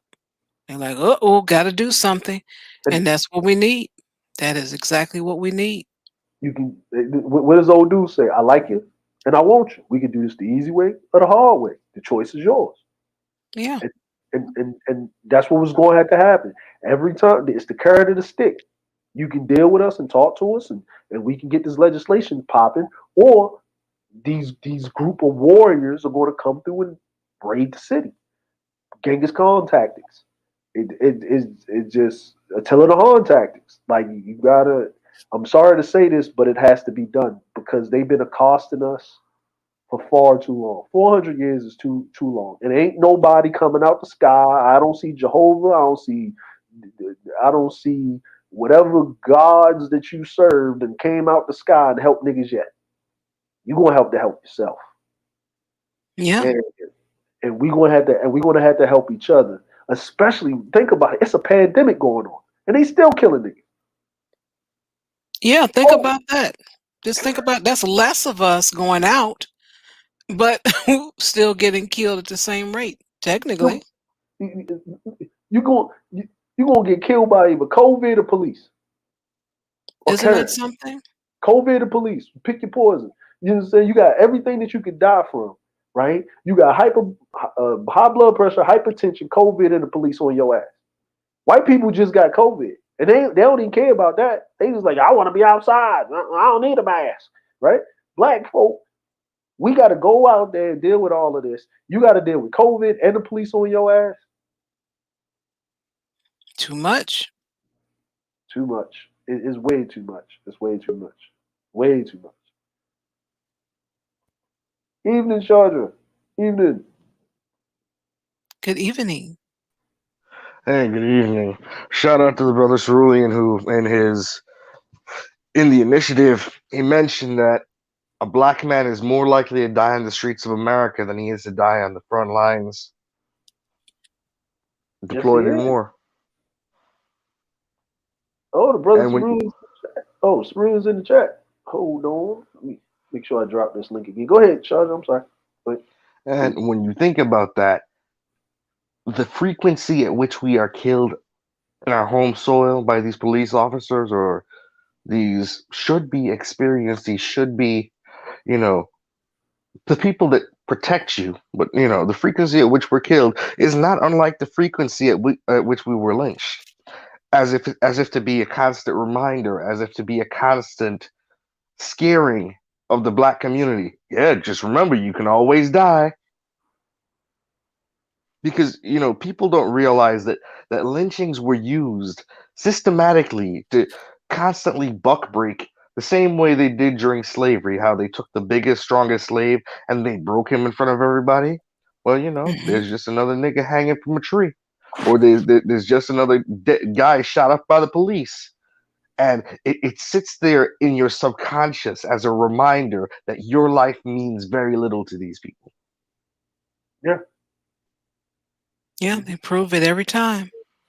And then the police officer gets off with less than a year of time, or if they even get any punishment for the crime.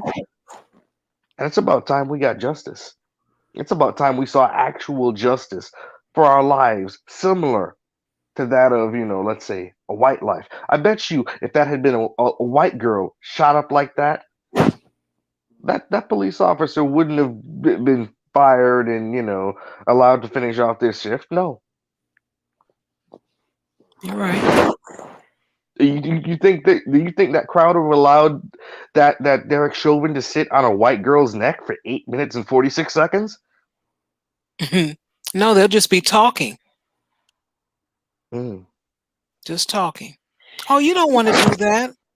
Oh, where do you live? You need to go home. It just be a whole conversation. And maybe even a ride to Burger King. Oh no, no, the white people get rides to Burger King after they shoot up churches full of black people. Yeah. Historical black churches, mind you. Hey, Vonda. Hey Dre, hey Shar, hey Shadra. Good evening, Rhonda. Thank, Hello. thanks for having me. I just want to, give my statement or point of view. And with all of this stuff that is going on, with our men and our women, being killed, for these, stupid traffic stops.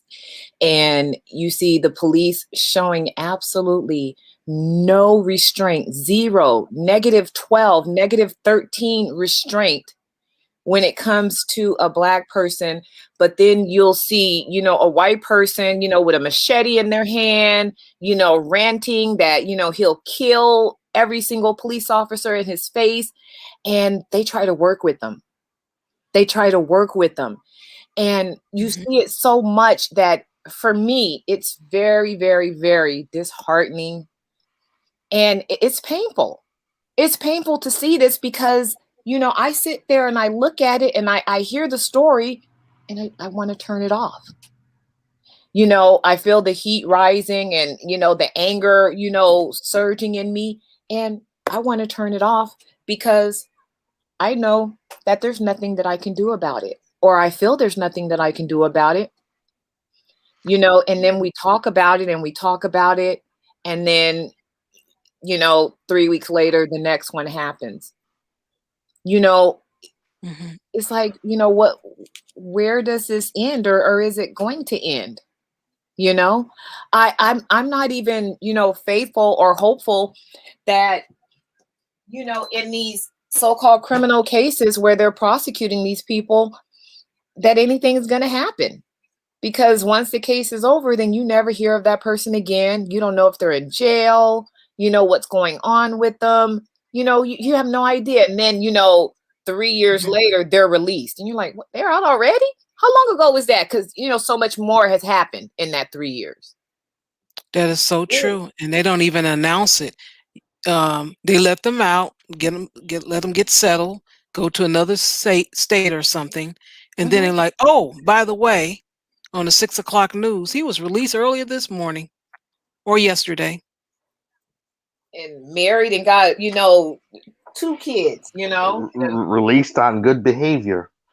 Early sentence release. He That's Mhm. some only gets his bullshit. pension. Don't forget about that. Yeah, yeah. He'll get that. Hmm. No, and this is the thing that upsets me the most is that it's not that we haven't been trying, right? This is willful ignorance. And when I mean this is willful ignorance, look at this right here, right? Remember they were talking about the filibuster. They were trying to get rid of the filibuster, right? They were trying to get rid of the filibuster. So because you can't get nothing done because of the minority or whatever, right? No, Right? they weren't. Get rid of the filibuster. They was trying to. They was talking about it. U.S. Senate hate crimes bill, right? Sales past filibuster.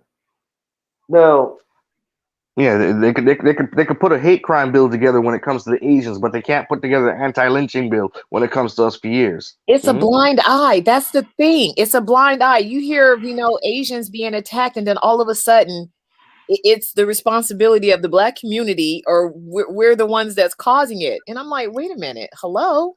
now, just so y'all understand, right? Because this is what they said: hate crimes bill, right? Now, hate crime legislation intended to combat violence against Asian Americans during COVID-19 pandemic advances in the U.S. Senate on Wednesday, easily overcoming the Senate procedural tool known as the filibuster. Easily, easily, easily. Okay, I'm done. That's enough. That you can. If the link is in the description, y'all can read it. Like y'all can go read it for yourself. I'm not gonna sit up here and read. I don't feel like reading the niggas today. You know what I'm saying? And I'm not in to my black folk out there, I know that y'all read. So I'm not sitting up here. This is I can't do it. Like I don't feel like it today. I'm tired, and I know that everybody else on the panel are exhausted. Now I keep saying that, and you're probably asking why am I saying that, right?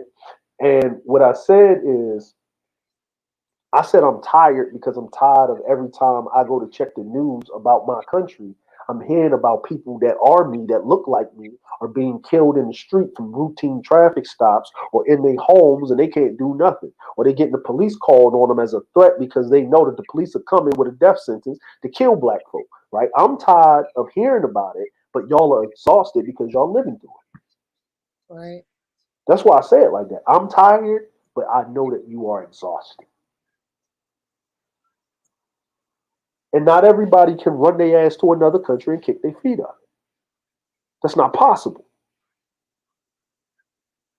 So that whole SYSBM nonsense is out the door because only less than 1.5% of us can do that. But this ain't my country. And that I doesn't live here, but this ain't my country. Yeah, that doesn't really solve the problem. That doesn't solve the problem. It actually exacerbates the problem, right? Because here's the problem, right? Anything that I get here, I can't really help a lot of people back home because they felt like I did them some disservice or ran off on them.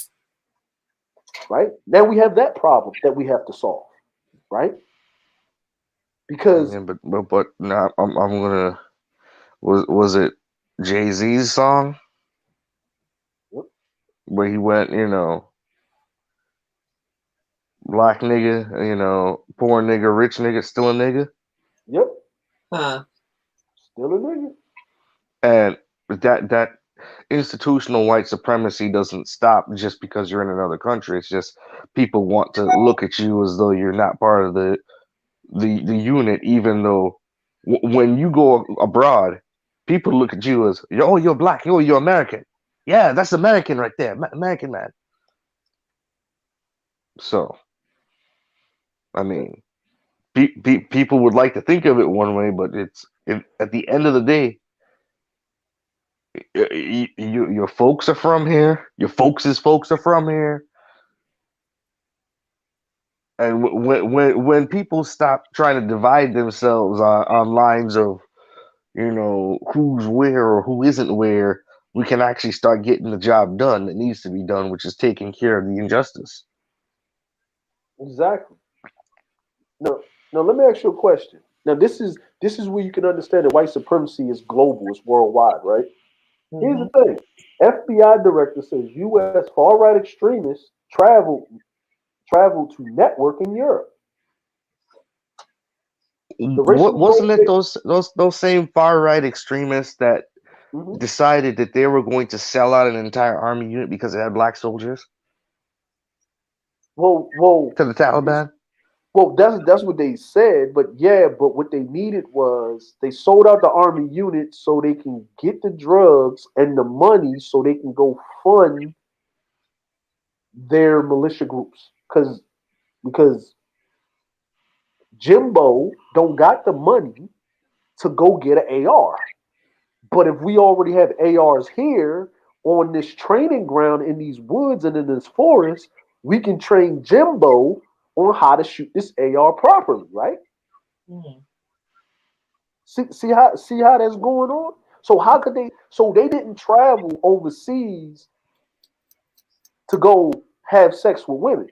They didn't travel overseas for stoves, bunk beds, and appliances for dirty foot chicks. They traveled overseas for a purpose because they feel like America is slipping from their grasps and they need to do something about it. And this is another thing that I can't help but comment on. You have armed white folks sitting in front of Capitol buildings, armed white folks marching up on banks and stuff, and they get complete. These guys, they walk out there with their guns, with their vests, with their ammo. Nothing happens to them. Nothing. Philando Castile says he has a gun in the vehicle. He is not reaching for the gun. They fire on him multiple times That because a was black man is not crazy. allowed to arm himself because he's a threat. Here you go. Ways some U.S. far right extremists had traveled to Europe to meet and possibly train with activists, but he also noted that a lot of violent extremist threats do not fit the ideological bucket because their far right extremists is going against the government itself, not the individual groups and people. Because the what? So okay, so if the white people, if the far right white people are saying this is a government issue, what do? Run up on the Capitol. If you're saying it's a government issue, but you get on YouTube and you're going at black women all the time, or you're going at black men all the time, then you're not doing what's supposed to be done. You need to be going after the what? The government, because it's a government issue. Yeah, but you know, even with that, they run up on the Capitol. You know, one person gets shot. One woman gets shot because she was flying through the window. Yeah. You know the difference in the amount of military presence for the Black Lives Matter rally in Washington D.C. compared to that Washington D.C. rally Trump rally on the 6th. Yeah. They had Humvees, 50 cals, everything out for the black people.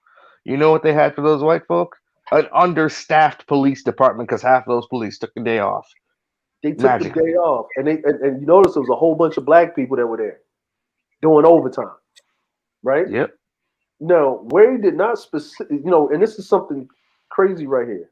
Ray did not specify who the racially motivated extremists he mentioned were, but the report said the U.S. white supremacists are the actors with the most persistent and concerning transitional connections. So they in all forms of society, hiding behind closed doors. So white supremacy is so much of a problem because it's a problem now because it's not benefiting the government.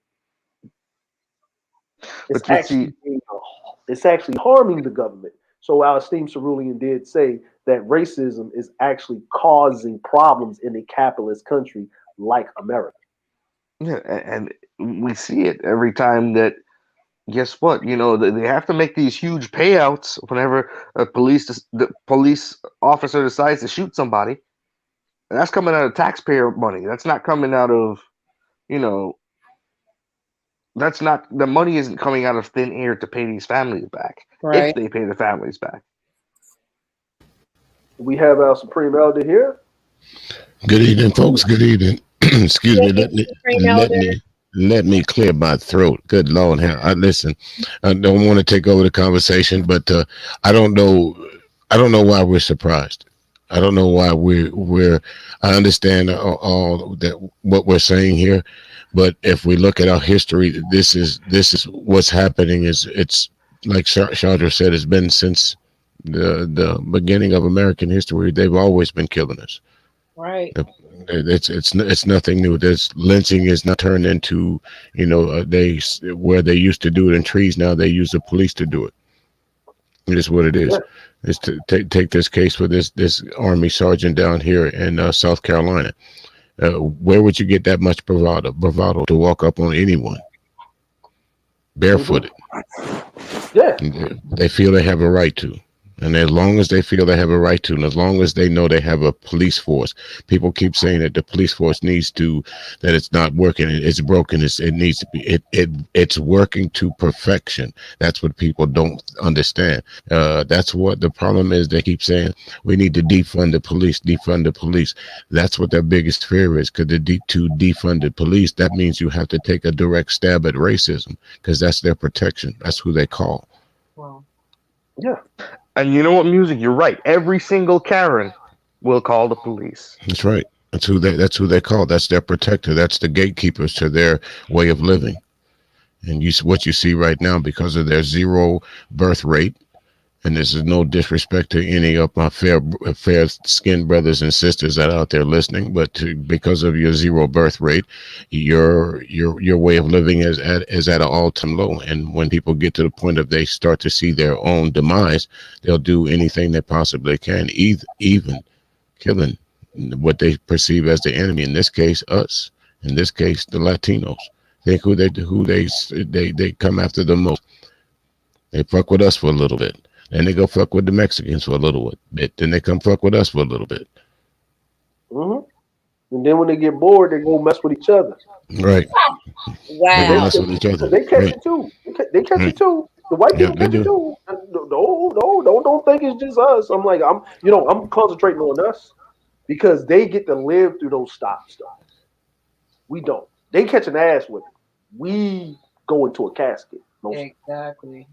You know what I'm saying? Like, we lucky to catch an ass with it. And the reason is because that's the ultimate of showing that's like the big buck theory. You take the biggest buck in the slave encampment. You take it and you four quarter him. You get 4 horses and you pull him apart in front of everybody. Who gonna fuck up this week? Nobody. After seeing that. Nobody. And you know what? You know what, Elder? Usually when they put somebody up on the screen as us, right? And this is why I want to show that there is things that are changing, right? We're getting somewhere. Because usually the black person that gets shot, they're demonized, right? In the news articles. Mm-hmm. Look at this. They can't demonize him. Right?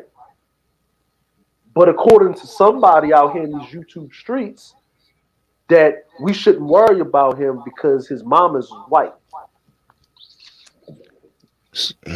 Well, he was still black enough to get shot, though, right? Yeah, there's idiots There's idiots everywhere, and I don't like to call out names, but I've listened to a few of this so-called extreme, and then again, I always say garbage in, garbage out, and that's just what she spews over there, just flat out garbage. I heard some of her comments lately, talking about 99% of black men have never got nothing, done nothing, won't nothing, but one of them was good enough to impregnate your ass.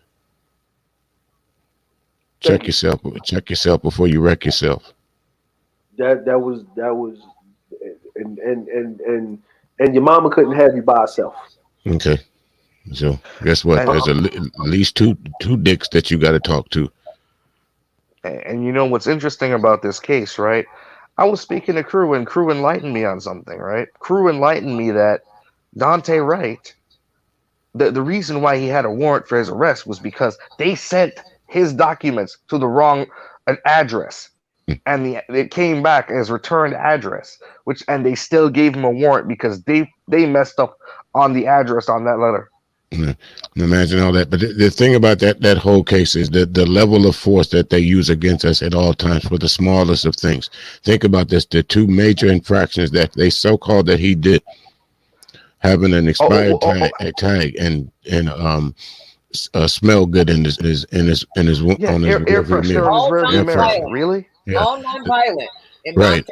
And that was worth you pulling your taser out for, really. No, it was worth him dying for, because at the end of the day, that's what happened. It wasn't her pulling out her taser, because she knows the difference between a taser and a gun. Listen, it doesn't take a rocket scientist. You could put a gun and a taser in a kid's hand and tell him to go and take him and put him in a dark bag and tell him to go pull out the taser and the gun. He'll pull the taser out. And this wasn't a rookie we're talking about. No, this wasn't a rookie. This wasn't a rookie. She was 20. Oh, whoa. Let's bring Desperado Karen up here. Let's bring Desperado Karen up here. We got to have names for these Karens, right? We got to have names for these Karens. Now, the reason I wanted to show the brother up there on the screen that lost his life is the reason why I wanted to show him on the screen, because I wanted to show that he was a father. He was doing his fatherly duties. He was a part of his child's life. He had a relationship with the mother of the child where she was in the car when this transpired. So and then I'm glad that the baby wasn't in the car either. And he was going to go get the car detailed. He just got the car, going to go get the car detailed. Minding his business on a Sunday. Minding his business. The man is minding his business on a Sunday. Took his woman with him, and they up there drawing, and she up there making a mistake like that. That's not a mistake. That's not a mistake. You know what I mean? You know what? You know what happens when a pilot makes a mistake? A lot of people die. Right? That's right. Word. Pilot makes a mistake, a lot of people die, right? And the thing about this with her, she tried to be slick and circumvent the system, and threw in a resignation. If she resigned? What's that mean? She gets her pension. Because believe it or not, folks, the chances of this policeman being have serving any jail time is too slim and none. Well, she's gonna get it because she in Minnesota and they got third degree, so she gonna get maybe 3 to 5. Like the Eritrean cop when he shot the white woman. Right. Ain't that a different? Ain't picture that? He got 10 years though. But he got 10 years. But he was black because he's not American black, but he's black, right? He ain't white. You know what I'm saying? They threw the book at him. Yeah. Right. Yeah. And they got him on third degree. They got him on third degree. Yeah, and he tried to put it in the his jail mistake. She should pay for her mistake. Because I'm sorry. Yeah, but she won't pay for her mistake, and this is the problem because now you got a child growing up without a father, and we know what this does to our families. Well, here's the other thing, and here's another one. Here's another one. Did you know that the Army officer, Elder and Vonda and Shadra, he's related to Eric Garner? Wow. No, I didn't. Wow. Oh, Yeah. no. Yeah. Again, with that video, there was absolutely nothing about that particular situation that officer could have changed. They had it in their mind to fuck with him. Yes, they did. There was nothing that he could have done to change the outcome. The only thing, the best thing that he did to save his life or to save some other injury to him was to continue to drive to that lit spot. Because if he would have been anywhere else. Yep. Yeah. Or they would have gave him the business. Yeah, he'd have got the business. He'd have got the business. He'd have got it. He would have been riding the lightning. He'd have been in the coffin. Yep. And Big he already guy. told him what he was going to do. Big black guy.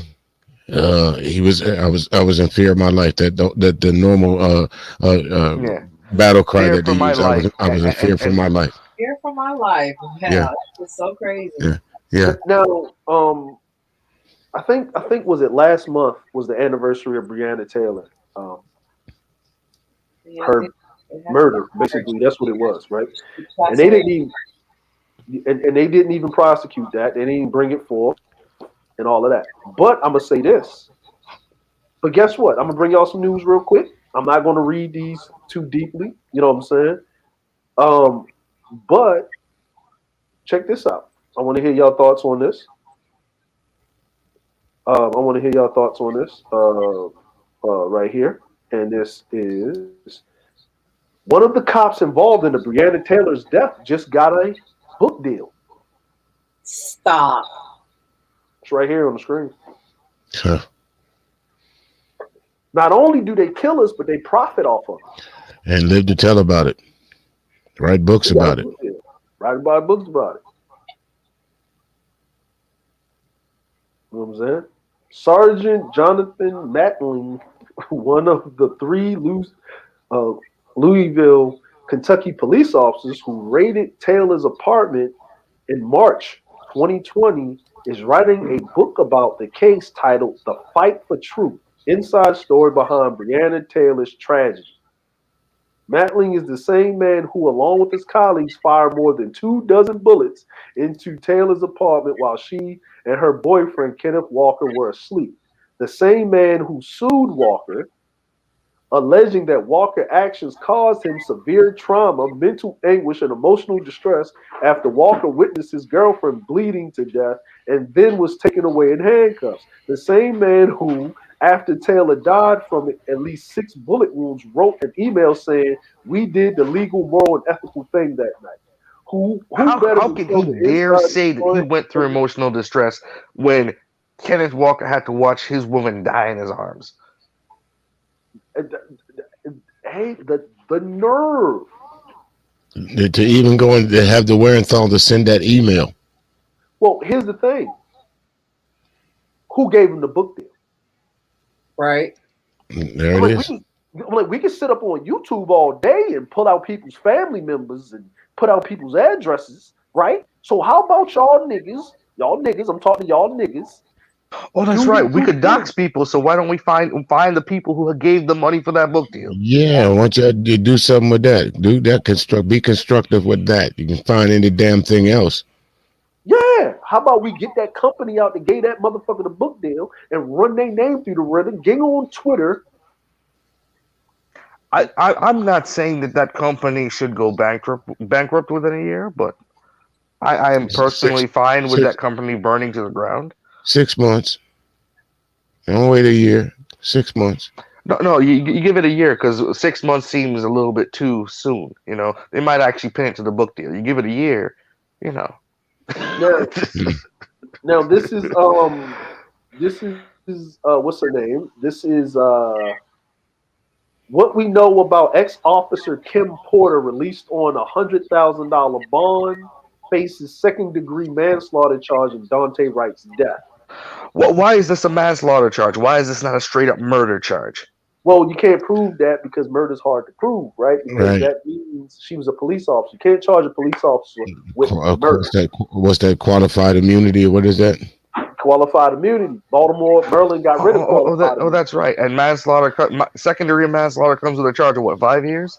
5 to 10, but then there's third degree also, which she's more likely to get third degree manslaughter, about 3, maybe 3 to 5, but she's going to be put on parole. 5 years, and she destroyed the rest of this young man's potentially 50 years of life, and that's if he died at a young age of heart problems. I wonder what Facebook groups and groups that she frequent on Facebook. I'd like to know what her life behind when she takes that blue uniform. That tells a lot about who she is and why was she so quick to shoot. Well, who you following? Who you talking to? You got radicalized online, did you? See, here's the thing. The officer who fatally shot Dante Wright at a traffic stop in Minneapolis suburb is a 26-year veteran of the Brooklyn Center Police Department. Porter was arrested Wednesday, charged with second-degree manslaughter. Now, she killed him on Sunday, right? They raised the damn town for a couple of days, and then they arrested her, right? I think she was going to get fired, and then she resigned, but then they arrested her, right? Because they kept raising the town. Good job on that, y'all Minnesotan black folk. Keep holding alive. Officers said Washington County Attorney Pete Arbery issued a news release and details from the criminal complaint. The Minnesota Bureau of Criminal Apprehension said Porter was arrested Wednesday morning. Porter posted $100,000 bond Wednesday evening. Damn, we should get $10,000 from that quick. Right. Evening, and was released from the county jail. Online records show she is scheduled for an initial court appearance on Thursday afternoon. If found guilty, Porter faces up to 10 years in prison and a $20,000 fine, according to Minnesota law. Hey, there she go. Now, granted, they said Hennepin County Jail, which is the main Minneapolis County Jail, right? So She was in this jail, and she made it out. Boy, she like she All was right, crying. Look at her. Oh, no, she man. she made it out. Okay. Right. She don't look so cute with all when they had a with that police uniform on with all the lipstick and shit on, huh? Yeah, Mm-hmm. yeah. You know what? Matter of fact, hold on. Former police chief Tim Gannon, who resigned Tuesday, said he Wonder believes why. Porter mistakenly reached for her firearm instead of her Yeah. taser while she shot right a 20-year-old black man during a traffic stop. Porter, who is white, also resigned Tuesday. Intended isn't necessary component Wait, of second degree she shot him on manslaughter. Sunday and resigned on Tuesday. Yeah, because she was going to get fired on Tuesday, Yeah. but Yeah. yeah, they arrested her There on was Wednesday. yeah. Yeah, Yeah. he So she resigned was too. yeah, and but the mayor said of the town said they wasn't going to accept her resignation because they kind of figured she wanted to keep hold of her pension just in case. But the guy that the guy that said that was a mistake. I'm wondering what was he thinking. Really, if I was at the podium, I would have tapped him on the shoulder right before he walked up and said, "Hey, my man, you dropped something. What? Your damn job." Yo, common sense. You know what I'm saying? Like Vonda. I'm like, what you guys say about this? Because this is just ridiculous. No, I think it's utterly crazy. Um, this woman being able to just go ahead and just resign. She had that option to resign. So okay. You know what? I just kind of wish that the owls were in play here because her being at home for 2 days shouldn't have Yeah. happened. Her being at Now, home for 2 days should have ended with her wanting to turn herself in on the Monday. She wouldn't have But made it for the first 6 hours. They're save around me. my house with guns. Right. Save me. listen, they arrested her for her own safety. That's basically what happened. You believe that? Yeah. Now, here's the thing, right? This is what we know about Porter, right? In one paragraph resignation letter, Porter says she loved her job but felt compelled to step down. I have loved every minute of being a police officer and serving this She, community. she missed the sentence. I have loved every minute of harassing these niggas, but damn it, I shot one on camera. on camera. Serving this community to the best of my ability, but I believe it is in the best interest of the community, the department, and my fellow officers if I resign immediately in the best interest of my pension. That yes, that's what I was gonna say. That pension, yes, Pension. because it's all about the money. Porter 48 began working in the Brooklyn Center in 1995. According to the Star Tribune, she was named president of the Brooklyn Center Police Officers Association in 2019. How did you make a mistake? Are you the president of the Wait, Police Officers but Association? she was one of the main training officers also. Now don't forget that tidbit.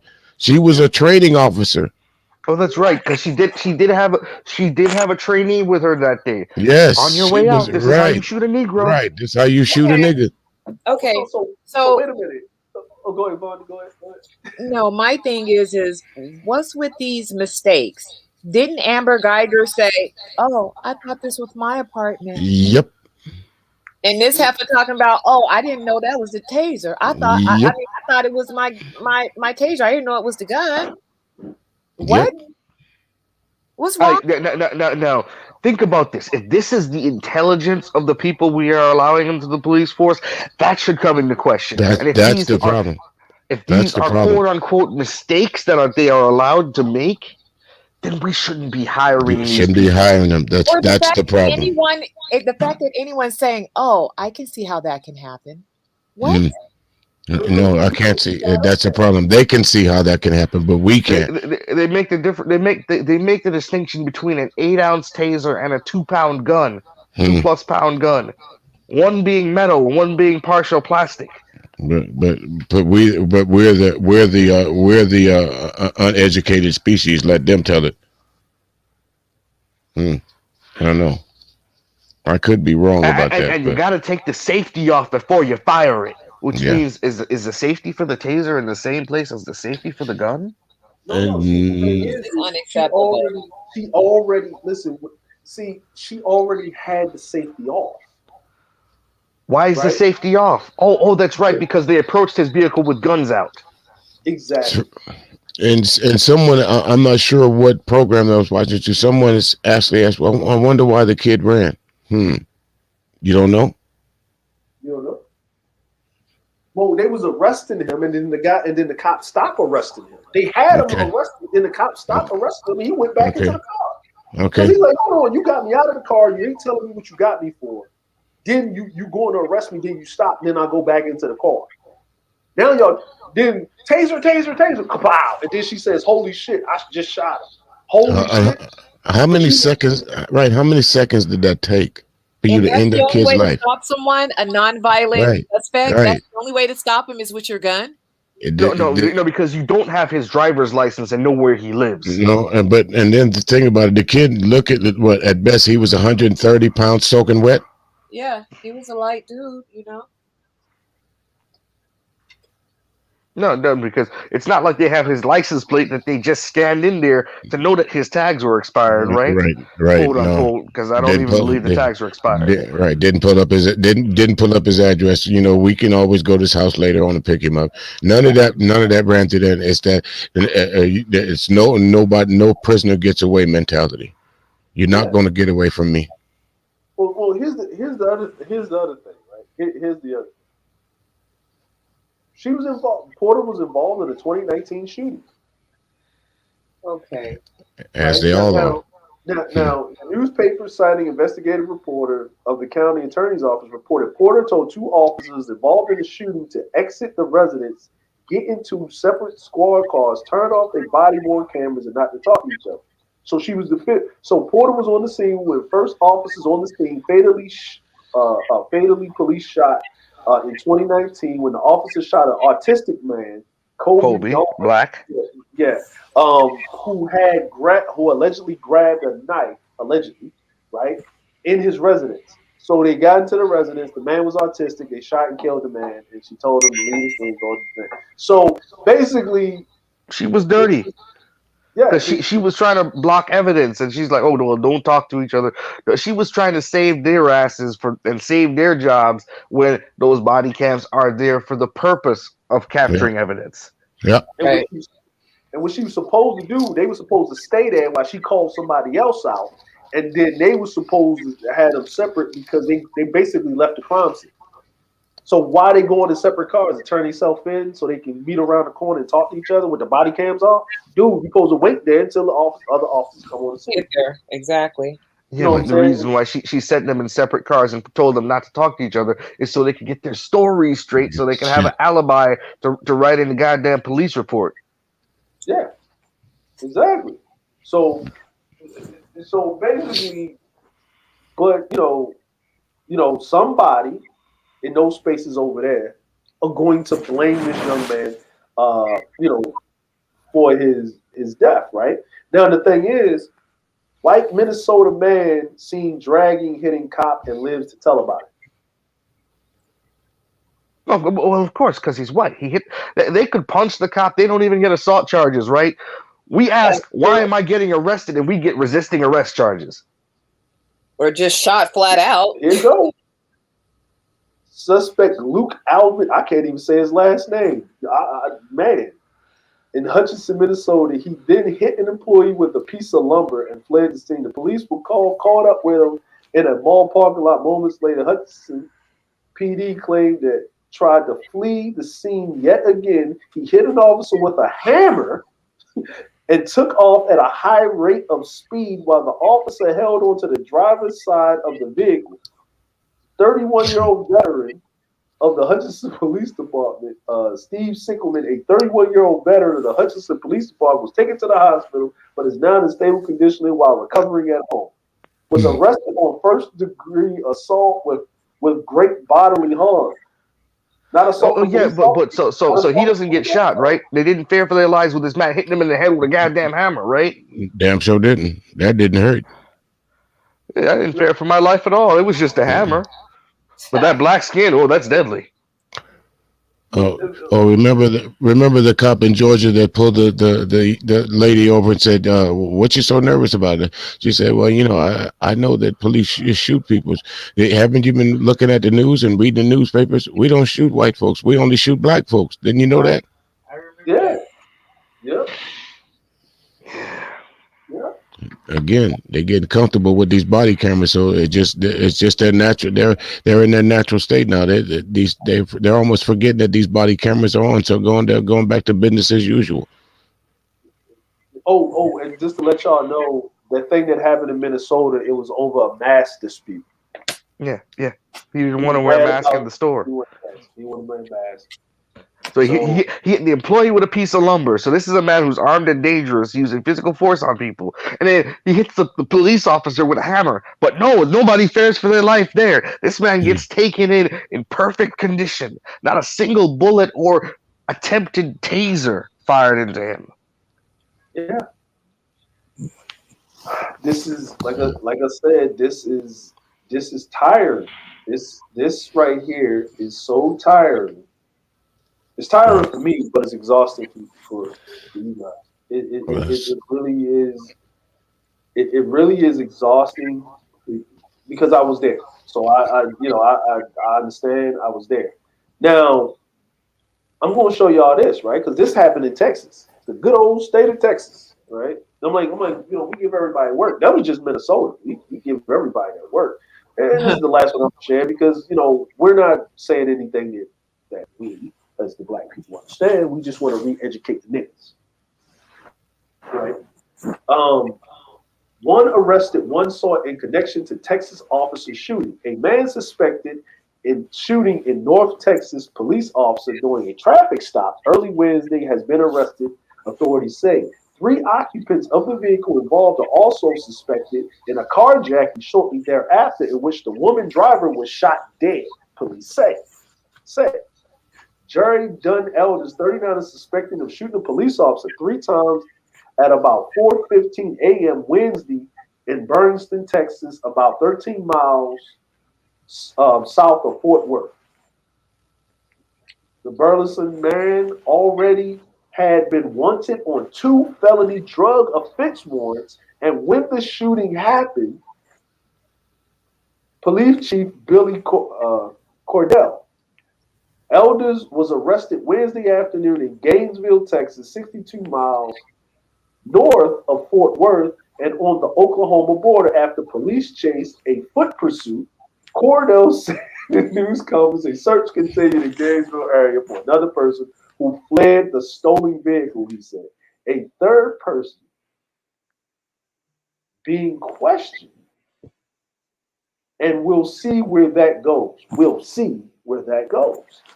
The wounded officer, the 4-year veteran Joshua Lott, was hospitalized in alert and stable condition. Elders has been charged in an arrest warrant and aggravated assault on a police officer with a deadly weapon, first-degree felony punishable up to life in prison. Cordell said Elders or the companions then knocked on the door of a vehicle, shot a woman at the wheel, dead, stole her vehicle, and was that vehicle for which the police later saw Elders and another person fleeing. He said the shooting is at least the 4th involving Texas law enforcement in the recent weeks. Austin police officer was shot and wounded Friday, while a state trooper was shot and wounded during a manhunt for a man accused of opening fire on a cabinet business. In late last month, the state trooper was fatally shot during a traffic stop near Lenexa. These are white folks. Wow.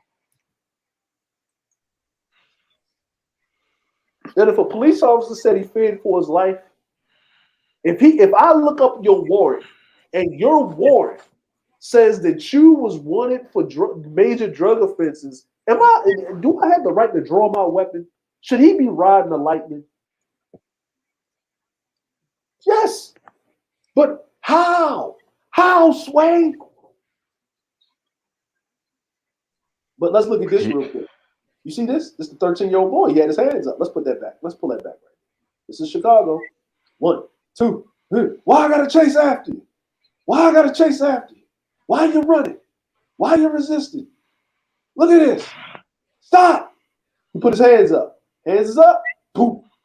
Drop him down. Wow.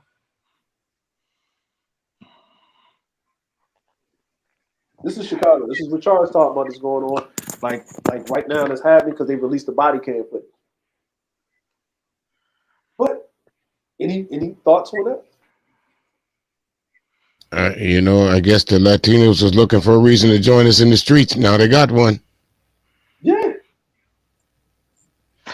Well, you know that Latino, he looked a little darker than white, so yeah, you know, at night. But it just goes to my earlier point with the failure to use restraint when you're dealing with someone that's of a darker hue. Yep. Because and what they were doing was absolutely nothing.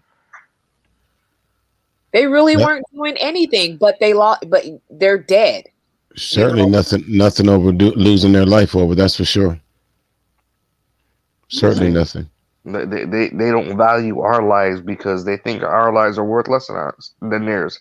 That's what it boils down to. The inherent racism in their head is that our life isn't worth as much as theirs. No, that's what it is, Shatra. That's born and bred in them. That's how they brought up to look at us as that second class citizen. Will always be lower than them, no matter what equality or whatever laws are written or whatever. Think about what they're doing in Georgia, like Dre was talking about earlier.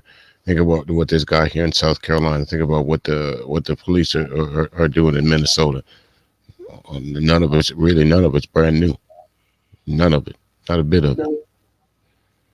Now, me personally, I'm a fair person. I gotta be fair, right? Because we black nobility, you know, we are fair, right? We are really fair. So since we are really fair, I'm going to show this because they do it to white folk too, right? But they seem to how to live out of it. I'm going home. Women with dementia tells arresting cops, right? She said she was going home. She's 70-some years old. And she was in jail with a dislocated arm. That looks like a female. She didn't pay for the $14 worth of stuff at Walmart. Wow. But she has Alzheimer's. She has Alzheimer's. A police officer who arrested a 73-year-old woman with dementia, pushing her to the ground and handcuffing her after she walked away from the store without paying for a $14 worth of items last year, was placed on administrative leave Thursday pending the outcome of a police investigation into the arrest. The moves come the day after Karen Garner filed a... Why does woman got to be named Karen? Jesus! Filed a federal lawsuit against the city of Loveland and the police officers over her 2020 arrest. The two officers targeted in the lawsuit, a backup officer and supervisor sergeant, have been reassigned to administrative duties. The Loveland Police Department said LPD takes this very seriously. You know why? Because guess what? She's white. And she sued the poo-poo out of their ass. Huh. Cost them money. That's all you got to do. This is the lady's arm in question. You know what I'm saying? Old lady arm. You know, she's old. That's her arm. Ooh, look at that. They call us color. But look at that. Look at her arm. That's horrible. Horrible. So, yeah. So I'm being, you know what I mean? And the lawsuit claims that the arrest violated her constitutional protections against excessive force to have due process and also violated the Americans with Disabilities Act. Hey, I didn't know that was a thing, but you just learned something. Did y'all know about that? I've heard of the Americans with Disabilities Act, but you know, it doesn't matter what your disability is; it doesn't apply if you're black. Yeah, but because remember that Kobe dude who, you know, they shot up because, you know, he reached for a knife in his own home. But he was autistic, so he had a mental disability. But you know, they didn't mention that in that article. And you know, I want to look this up. You know what I'm saying? So the American Disabilities Act. Let's look this up here. What's up with this? I what is this? Laws, American Disabilities Act, prohibited basis of disability employment, federal government. Yeah, what is it? I've heard somewhat of it, but I've never looked into it. It became a law in 1998.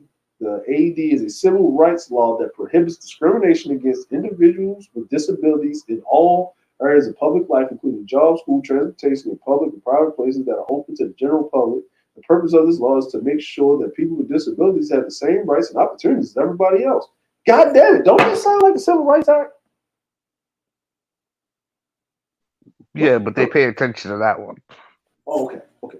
The ADA gives civil rights protections to individuals with disabilities similar to the provided individuals on the basis of race, color, sex, nationality, origin, age, and religion. It guarantees equal opportunity for individuals with disabilities in public accommodations, employment, transportation, state, local government services, telecommunications. The ADA is divided into 5 titles or sections related to different public life. Wow, equal opportunity, non-discrimination on basis of disability, state, local government, non-discrimination on basis of disability by public accommodations. Title 4, telecommunications. This title requires telephone internet companies to provide nationwide system of interstate and intrastate telecommunications relay service that allow individuals with hearing and speech disabilities to communicate over the phone. Miscellaneous provisions. This title contains environmental provisions relating to ADA and all, including its relationship to other laws, state immunity, its pact on insurance providers and benefits, prohibited against retaliation, coercion, illegal use of drugs, and attorney's fees. This title also provides a list of certain conditions that are not to be considered as disabilities.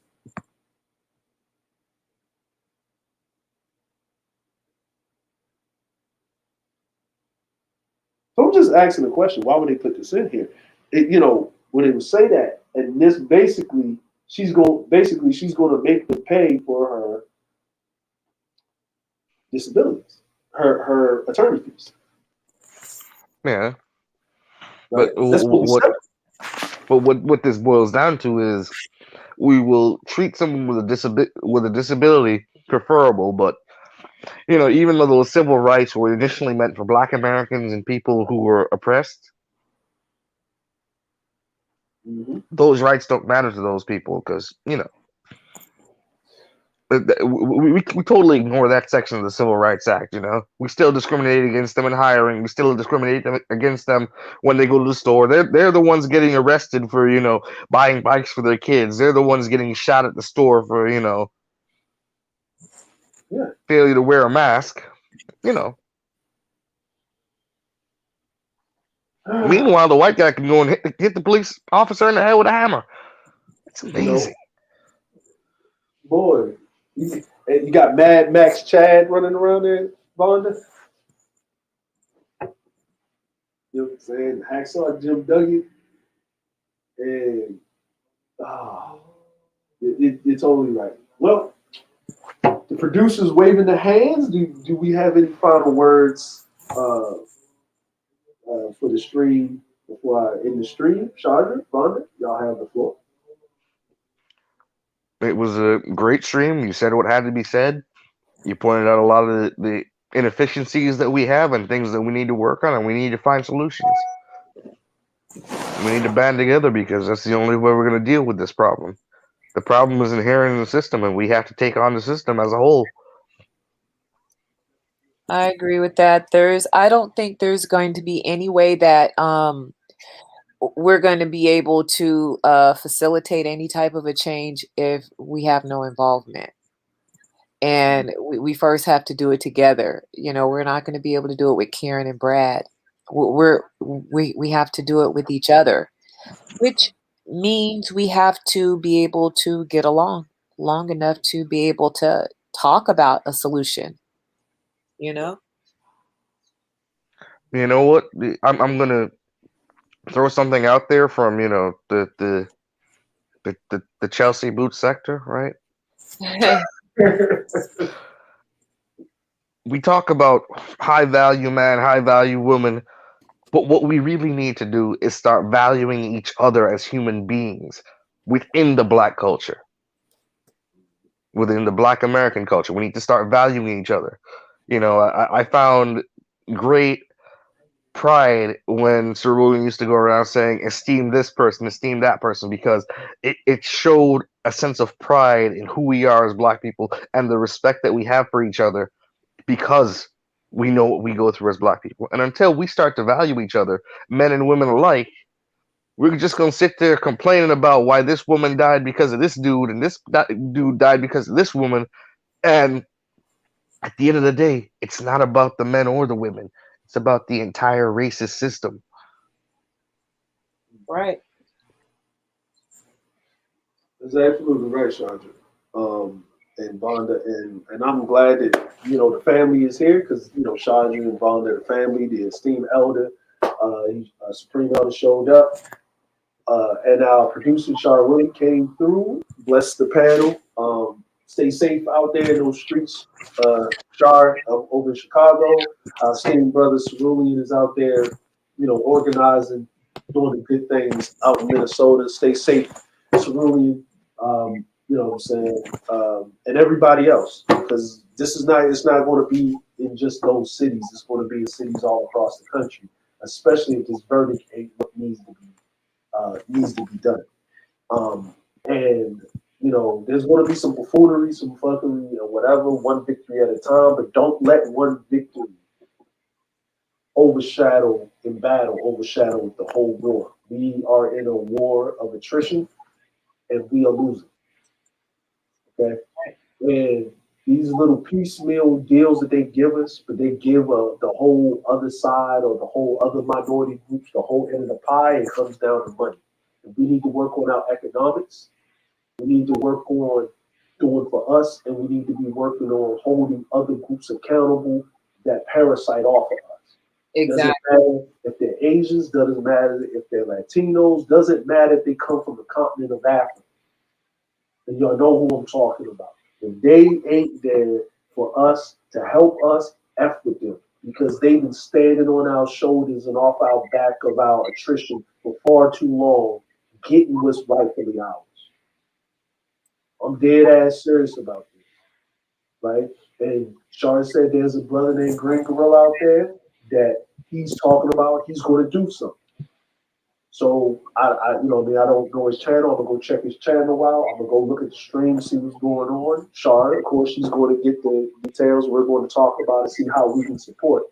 If you can't, I know COVID is putting people's purse strings very tight right now, but that doesn't mean you can't do, but still stay safe. It's still a COVID out there, so you can't move as much. But being in the conversations in your community. You don't got to do it on YouTube. A lot of this stuff does not need to be seen.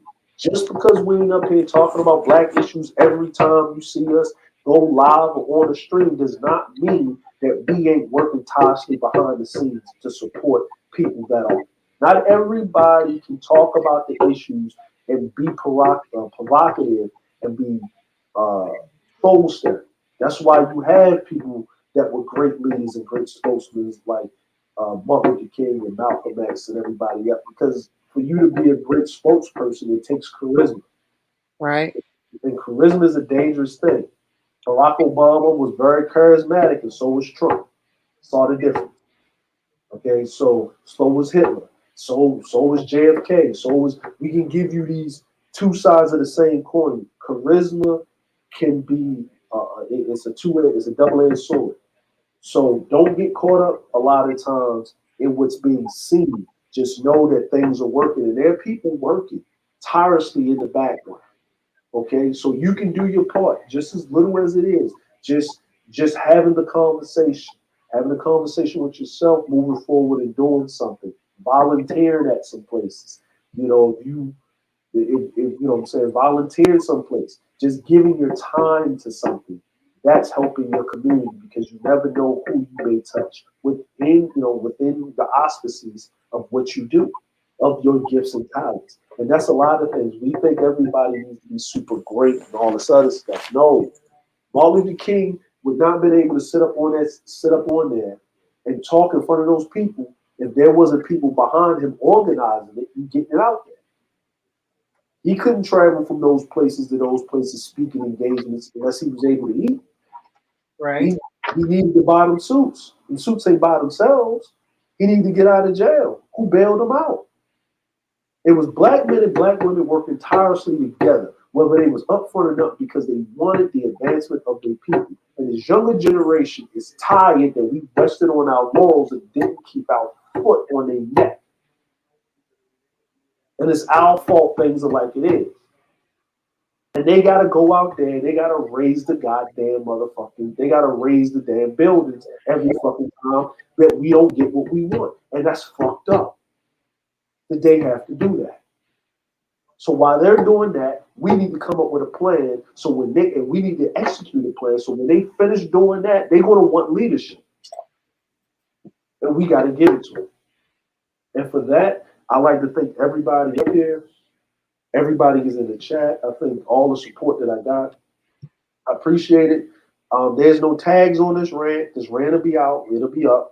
You know what I'm saying? It might YouTube might say something because I was playing some music. It might be whatever copyright or whatever the fuck it is. Whatever.